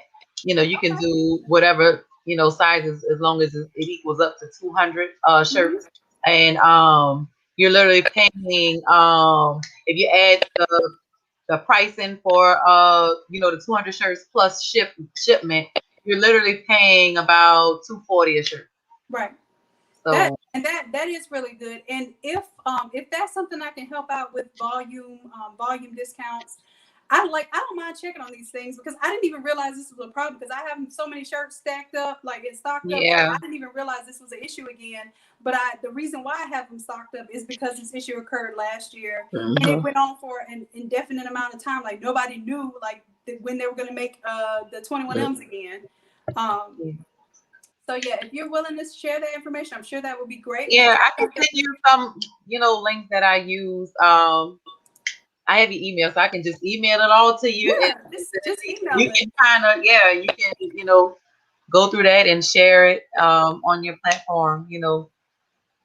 It's good to always research. Yeah, and like I said, if there's anything that I mean, this platform is y'all's platform. Y'all helped to build this platform. This was just me literally just showing people how to design it first. So if what you all have helped build, if it can help to get you better pricing and discounts, I do not mind putting my neck out for you on that.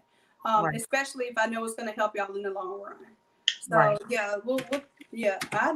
can't believe this. Not again. You would think they would be on top of this because they see how sublimation is growing.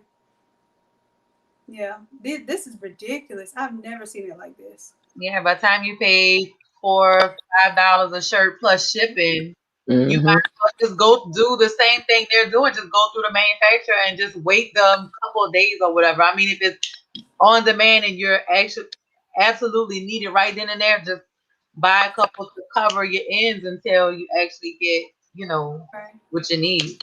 And see, and I don't like ordering the 21Ms, even if I was doing 21Ms from Alpha Broder or like Jiffy Shirts. Jiffy Shirts pretty much is Alpha Broder. Just right. Yeah, they're all right.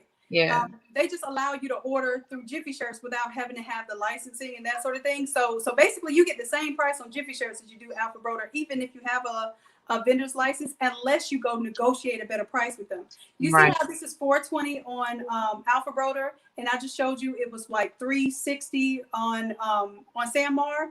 Yeah. That's a big difference when you're talking about per shirt for the same exact item coming from the same manufacturer. So, Right. I think SS Activewear has better pricing too. But Alpha Broder is one of those ones you have to bully them into giving you the better pricing. I had to do that with Sanmar too. I had to say like, hey, I'm gonna, order. And even if you're not gonna order, they don't know until they give you the account. So I was like, hey, I'm gonna be ordering at least, $5,000 to $10,000 worth of shirts every single month. What kind of tier pricing can you give me for me to even place an order with you? And they actually sent me through to their past their marketing department and whoever it is that you initially talked to. And he was like, well, I'm going to talk to them and see if they'll change it. And he said, this is the first time they've ever changed it, which is probably a lie. It's a gimmick too. This is the first time I've ever done this, but they went ahead and put you on our top tier pricing. Great. Because they had me paying almost $450 a shirt for the 21 M's. I was like, y'all must have forgot. Like, I've been here, done that. I'm just doing a separate vendor. So basically I had a new LLC and I was setting up a new account. So I got to see it from the new eyes. Because I had an account with them when I had my brick and mortar store in Mariana. These people came to, I don't know if y'all know what Mariana is. It's in the sticks. It's a very small, like rural town. A representative from Alpha Broder actually came to Mariana because they couldn't believe the volume of shirts that I was ordering in such a small town. They were like, well, what? And I was only ordering like 21 M. So I had converted the whole town because everybody wanted those transfers on black shirts.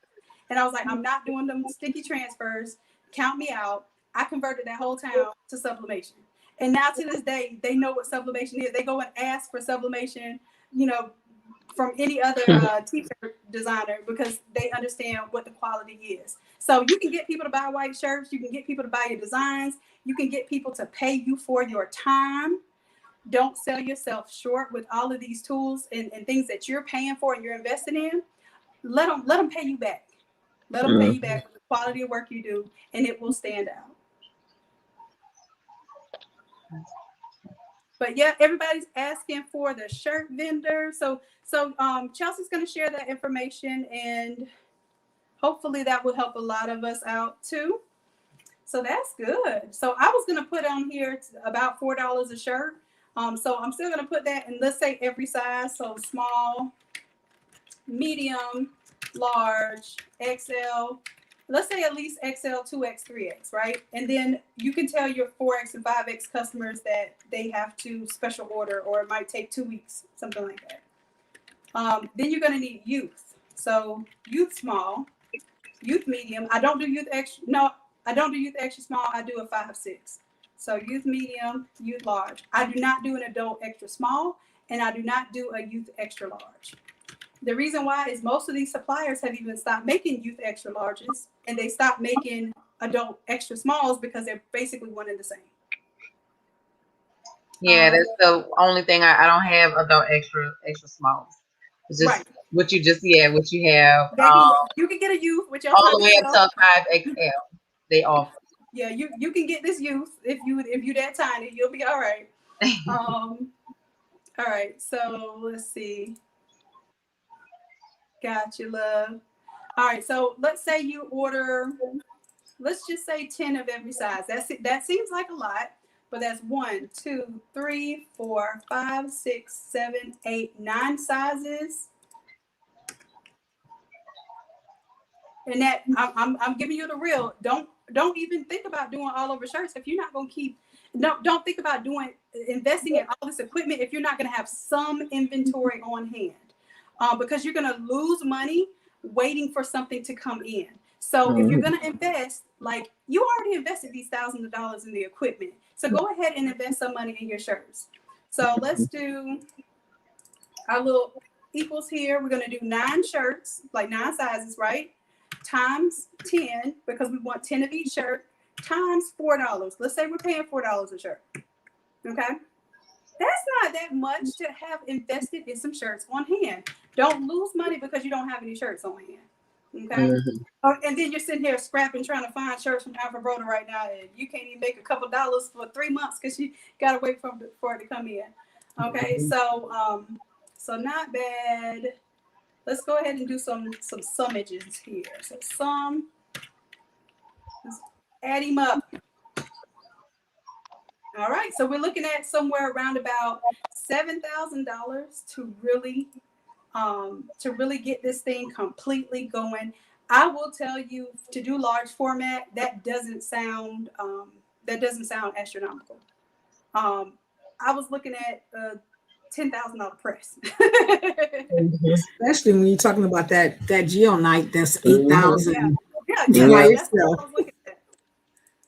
All right, so here's the other thing. For those of us who might have the $7,000 to burn, but you want to know, just because you have the money doesn't mean it's going to fit your business model. Okay, so here's the thing that you want to look for. Have you gotten tired of doing all over presses with your 16 by 20 press? If you haven't gotten tired of that yet, not saying don't invest in it. I'm just saying think about it. Get tired of something first, so it will motivate you to use that equipment when you get it. Like Chelsea said, as soon as she got her stuff, she just printing just because she tickled that she don't have to put 12 pieces of paper together anymore. Okay, let that be your motivation. Like, you know, you're going to use it because you already got the orders coming in. You already have the momentum going. Now you're not going to break momentum just because you got some expensive behind equipment sitting in your living room and you don't know what to do with it. It's definitely worth it. It's definitely worth it. And Miss Shannon give y'all more than enough leadway, and just from her videos. I mean, that's what got me amped up. I watched her videos, I did it, and I print, and I pressed, and I have not hit a bump in the road. Research, she literally put everything front forward, and that's just leeway right there. That's really everything to go ahead and just push forward for it. I mean, I'll lie to y'all if she wasn't my inspiration, because she really got me pushed. I took the leap. I saw her video, I took the leap, and I have not turned back since. Well, I'm definitely here for all of this. I'm here. And then once you get really everything that she just basically put in front of y'all, and you get your substrates, your t-shirts, whatever it is that you want to supplement on, and you're good to go. Yeah. I have not turned back. I have questions. I still get a little iffy on some things, but to me, it's a learning process. You're still learning, so I just want to thank you personally for everything. And everyone sharing comments, and I hope I was a big help on some things. Thank y'all. Yeah, thank you, and Chelsea, and everybody here. I know Erica probably about taking a nap right now. We definitely pushed it, but this is how you know you're passionate about something. If you stay up to the wee hours of the morning researching and really trying to figure something out, I don't want you. And we've been on this thing for 4 hours. Like I said, this could have been a whole. We on the sequel right now, the movie. Okay. But if you're still here, and most of you are still here, like literally, we still got 50 people here. This is your passion. This is what you're willing to put in the work for. Don't discount what you will put into something, especially when you know how you feel about the stuff that you don't want to do. The reason you don't want to wake up in the morning, or the reason why you don't want to stay late at work. We never question how late we stay up doing this stuff, right? Like my eyes be so like dry and ready to close up, and I don't even take my contacts. I'm like, please God, let my eyes be okay in the morning, because I'm tapped out. My eyes just closing. It's because you love what you're doing. You have everything in you to excel in what was meant for you, and it's just a matter of following that momentum, investing in yourself, and even when the stuff gets hard, even if everybody around you, I can't tell you how many times people asked me when I was going to get a real job. I never had that, never had that passion about a job. As Pops put it, job just wasn't really for me. And I've been offered a lot of money to work, even as a student, for people. I used to take off from my job. I had 2 jobs that paid me really well. One, when I was basically in my AA level, I would take off from work at the school board and go volunteer with the kids in the community center. and do art projects with them, coach them on their FCATs and all that, because they didn't have computers, and back then you had to train for FCAT on the computer. So I would find a couple of computers that I would reboot and get ready for them. I would take time off from work to do that. Same thing with when I got to a certain level of engineering. I worked at Lockheed Martin. Lockheed Martin is a great place to work. Everybody dreams, as an engineer working for them. They offered me, hey, you can get paid as a student $25 an hour. You can work up to 30 hours a week. All my friends are hustling for the 30 hours a week. And I'm like, man, I'm coming in at 10. I'm going to leave at 2. I'm probably going to take Friday off and I'm not even like clubbing or having fun. I want to go home and work on my projects. So if you take off from work to work on something that you want to do, that's a clear sign of where your heart is. That's a clear sign of where your motivation is. And if you follow that, my daddy once told me that if you make something your hobby, or you treat this like your hobby, it will forever be a hobby. So what we do is not crafting, it's not hobbying, it's not jerry rigging. This is really innovative. We are researchers. We are designers. We are problem solvers. And once you start putting yourself in that mindset, you start to think differently about what you really do. And I want us to think of it like that, because people can say all day, oh, you're making little cute stuff here and little this and little that. No, you all are entrepreneurs and you're bosses, period. I hope y'all felt that. I'm telling you. Ask anybody else how the 80-hour week work week feels. Our 80-hour work week feels like somebody else maybe working 40 hours, or how we work for somebody else 40 hours a week. We'll put 80 hours into our stuff before we put that much energy into somebody else's stuff. And that's what makes you all special. And I know each and every one of you here tonight, that's where you want to be, and that's where you are.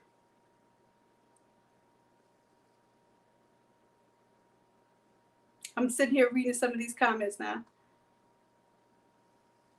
Amen. Shika B says she got a master's degree in counseling and figured out she didn't want to work for anymore. And here's the thing, there's something called consulting.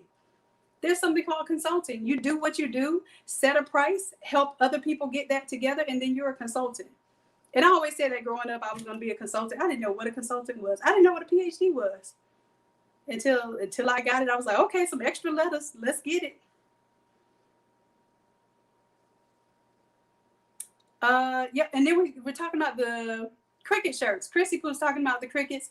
Most people tell me that the cricket shirts are a little too thick, like even the feel of them. But if they work for you, they work. The cricket shirts don't really lay flat like you need them to. So when you go to press them, you getting that the under the underarm, the sleeve kind of does this little funky thing. So I've used the cricket for a regular 13x19 press. I've never used it for the all over, but those 21Ms as an all over can definitely kick rocks. I'm not 21Ms, the Sublevie. Mm-hmm. You have to make a little tent under the armpit. Like you have to origami fold in the armpits and tuck them in order to press. And then you're still going to get like, oh, there's a nice little envelope tent up under your armpits. So yeah, that was hell on wheels.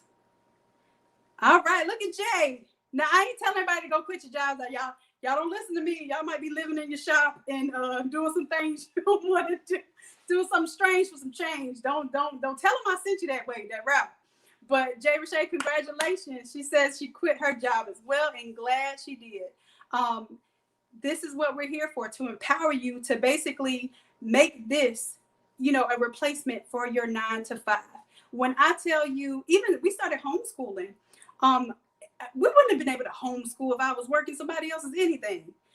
We would not have been able to basically have the weekends to where, like, I can just work weekends. I have my little academy on the weekends. I don't have to make videos during the week. I choose to because I, really want to keep you all up to speed. But I can literally just work weekends if I want to. It's some hard weekends. Don't get me wrong, y'all. In the academy, y'all be working me. I love y'all, but y'all be working me. But yeah, so you can choose the time that you want to have with your family. You don't have to beg nobody for no time off to go take care of your sick child. Like, you don't have to feel bad as a mother because you have to multitask and juggle all of these things, and somebody on your job is looking at you being a woman as a weakness, right? Because you got to take time off. But you being an entrepreneur as a mother is a plus. You know how to handle and juggle lunches and pickups and drop-offs and orders and even researching. So I really see this as a way that we get to understand ourselves better and stop making excuses. Stop saying I'm sorry. You know, especially a lot of us here are women, probably most of us here are women. And I guarantee you, if you count on your hand every day that you say I'm sorry, ain't nobody else doing that like that. Nobody else is apologizing for being themselves or the issues that they have. We're always saying that, you know, well, I'm sorry, I'm sorry. No, we don't have to be sorry. We can be ourselves. We can make this thing work, and we can be great at what we do and be proud of what we do. And I'm saying that to the guys too, because a lot of us are in situations where somebody might have even told you weren't going to be, you know, when you grow up, or, you know, in general. So a lot of us have heard that. A lot of us have experienced somebody telling us that this, you know, this wasn't going to be it for us. So the fact that you're here and you're even contemplating being an entrepreneur, you are 90% of the way there. Now it's up to you to take it that next step. So I'm excited for you all. I'm excited for you all. And I promise, if there's anything that I have to do with it, I'm going to keep pushing you. I'm going to keep pushing you. Yeah, now you can't get me to come out the house. Kanisha, you cannot get me to come out. I don't even want to go to Walmart. I just have them send my groceries. Yeah, y'all just sit them on my porch. You good. Bye. I tip you. I tip you on the app. You good. I don't go to the grocery store. I don't like shopping. Like, you know, back in the day when you first start out, you know, doing your business, like, you actually make it a hunt to go to the store and find an extra large black shirt. Baby, I won't do that. It take up too much time and energy. I'm gonna order that shirt. It'll be here tomorrow. Don't worry about it. It's coming to my door.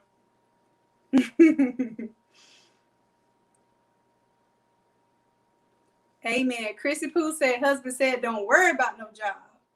And that's a factor we don't all have too. So if you have family, if you have friends, a support network that allows you to do what you do, like, love on them, appreciate them, because we be some beasts. We work a lot of long hours. We neglect folks. And I'm saying we, because I'm hoping y'all are like that too, so I can tell my family that it ain't just me. You know, we push ourselves. And the people that stick around and know that we're going to succeed already see that in us, and they accept us for that. And they're not the ones that are trying to detract us from doing what we were born to do, our innate talents and abilities. They're actually pushing us there. They're allowing us to go there. And every now and then they're going to complain that they need some attention. We got to listen to that part too. But for the most part, they're sacrificing just like we're sacrificing. So if you have that, that's definitely a blessing. That's a bonus. And if you don't have that, then we are that for you, okay? We are that for you. Y'all finna get me all emotional and stuff. It's late. I gotta contact these people in China on y'all's behalf. What y'all wanna do? Y'all got any other questions? Because I'm gonna sit here and preach to y'all all night.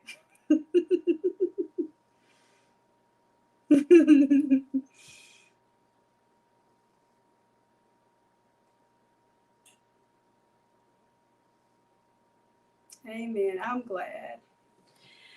All right, my loves. The email. Okay, so for the email is, I'm putting it right here in the chat. Yep. So we are no longer making our businesses our side pieces. They are our priority. They are what we're married to. Those are our babies. Matter of fact, even better than what we're married to. They're our babies. Our businesses are our babies. And I dare you to look at your situation and think that you don't treat your business like a baby.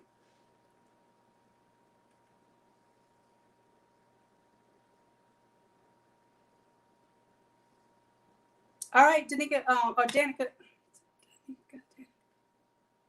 I forgot that quick. Danica, yeah, I corrected myself. I got you. I'm gonna be looking out for that. The hoodie, it's an all-over-ish template that we offer, and she wants to do it in a 24-inch format because I have it as a 13 by 19 on the Academy. I got you on that, love. Corey, you've been working. So Corey, you ready for this next phase. You have been definitely pushing your all over orders in your local, and I'm sure you're doing some online orders too. All right, so let's do this. For anyone who wants to know, let me do it now because y'all know if I don't know if it's gonna let me on the Facebook. So Erica, if you still, Erica might have dropped out on us. Erica tied.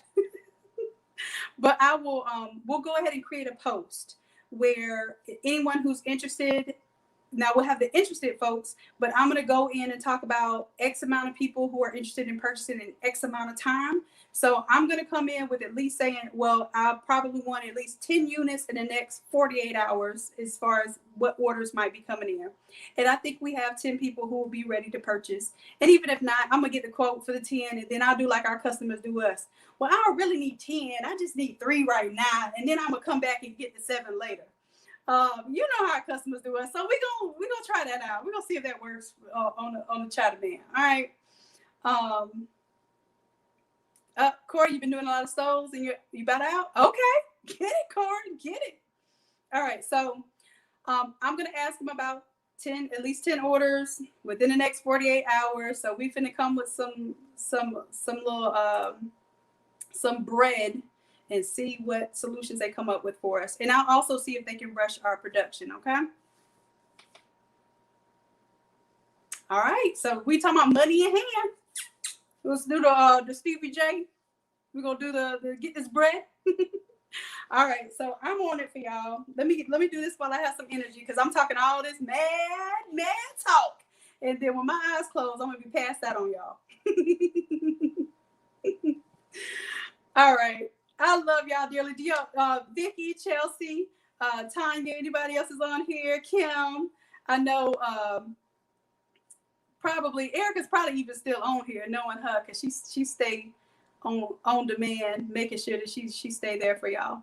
But I don't see you on the StreamYard right now. But E, we love you. We appreciate you. We know you're going through a lot, and you still hold us down. So thank you. We love you all. We appreciate y'all. Y'all turn y'all mics on so y'all can say bye with me. Bye, everybody. Bye, everybody. I Bye. can't wait for these new videos in large format. You say what, Chelsea? I said I can't wait for these new videos for the large format. Oh yeah. We're gonna have some new stuff for y'all. Good night. Yes. Love you. Bye. Shannon, this is a record. 4 hours and 21 minutes. Right? So we still got people hanging on. Like, usually when we go about this long or even 3 hours, we got like 10 people hanging on, trying to stay on. So y'all like this, and I see that. So I'm definitely gonna do more of this type of content. All right. Thank you. Bye, guys. Bye.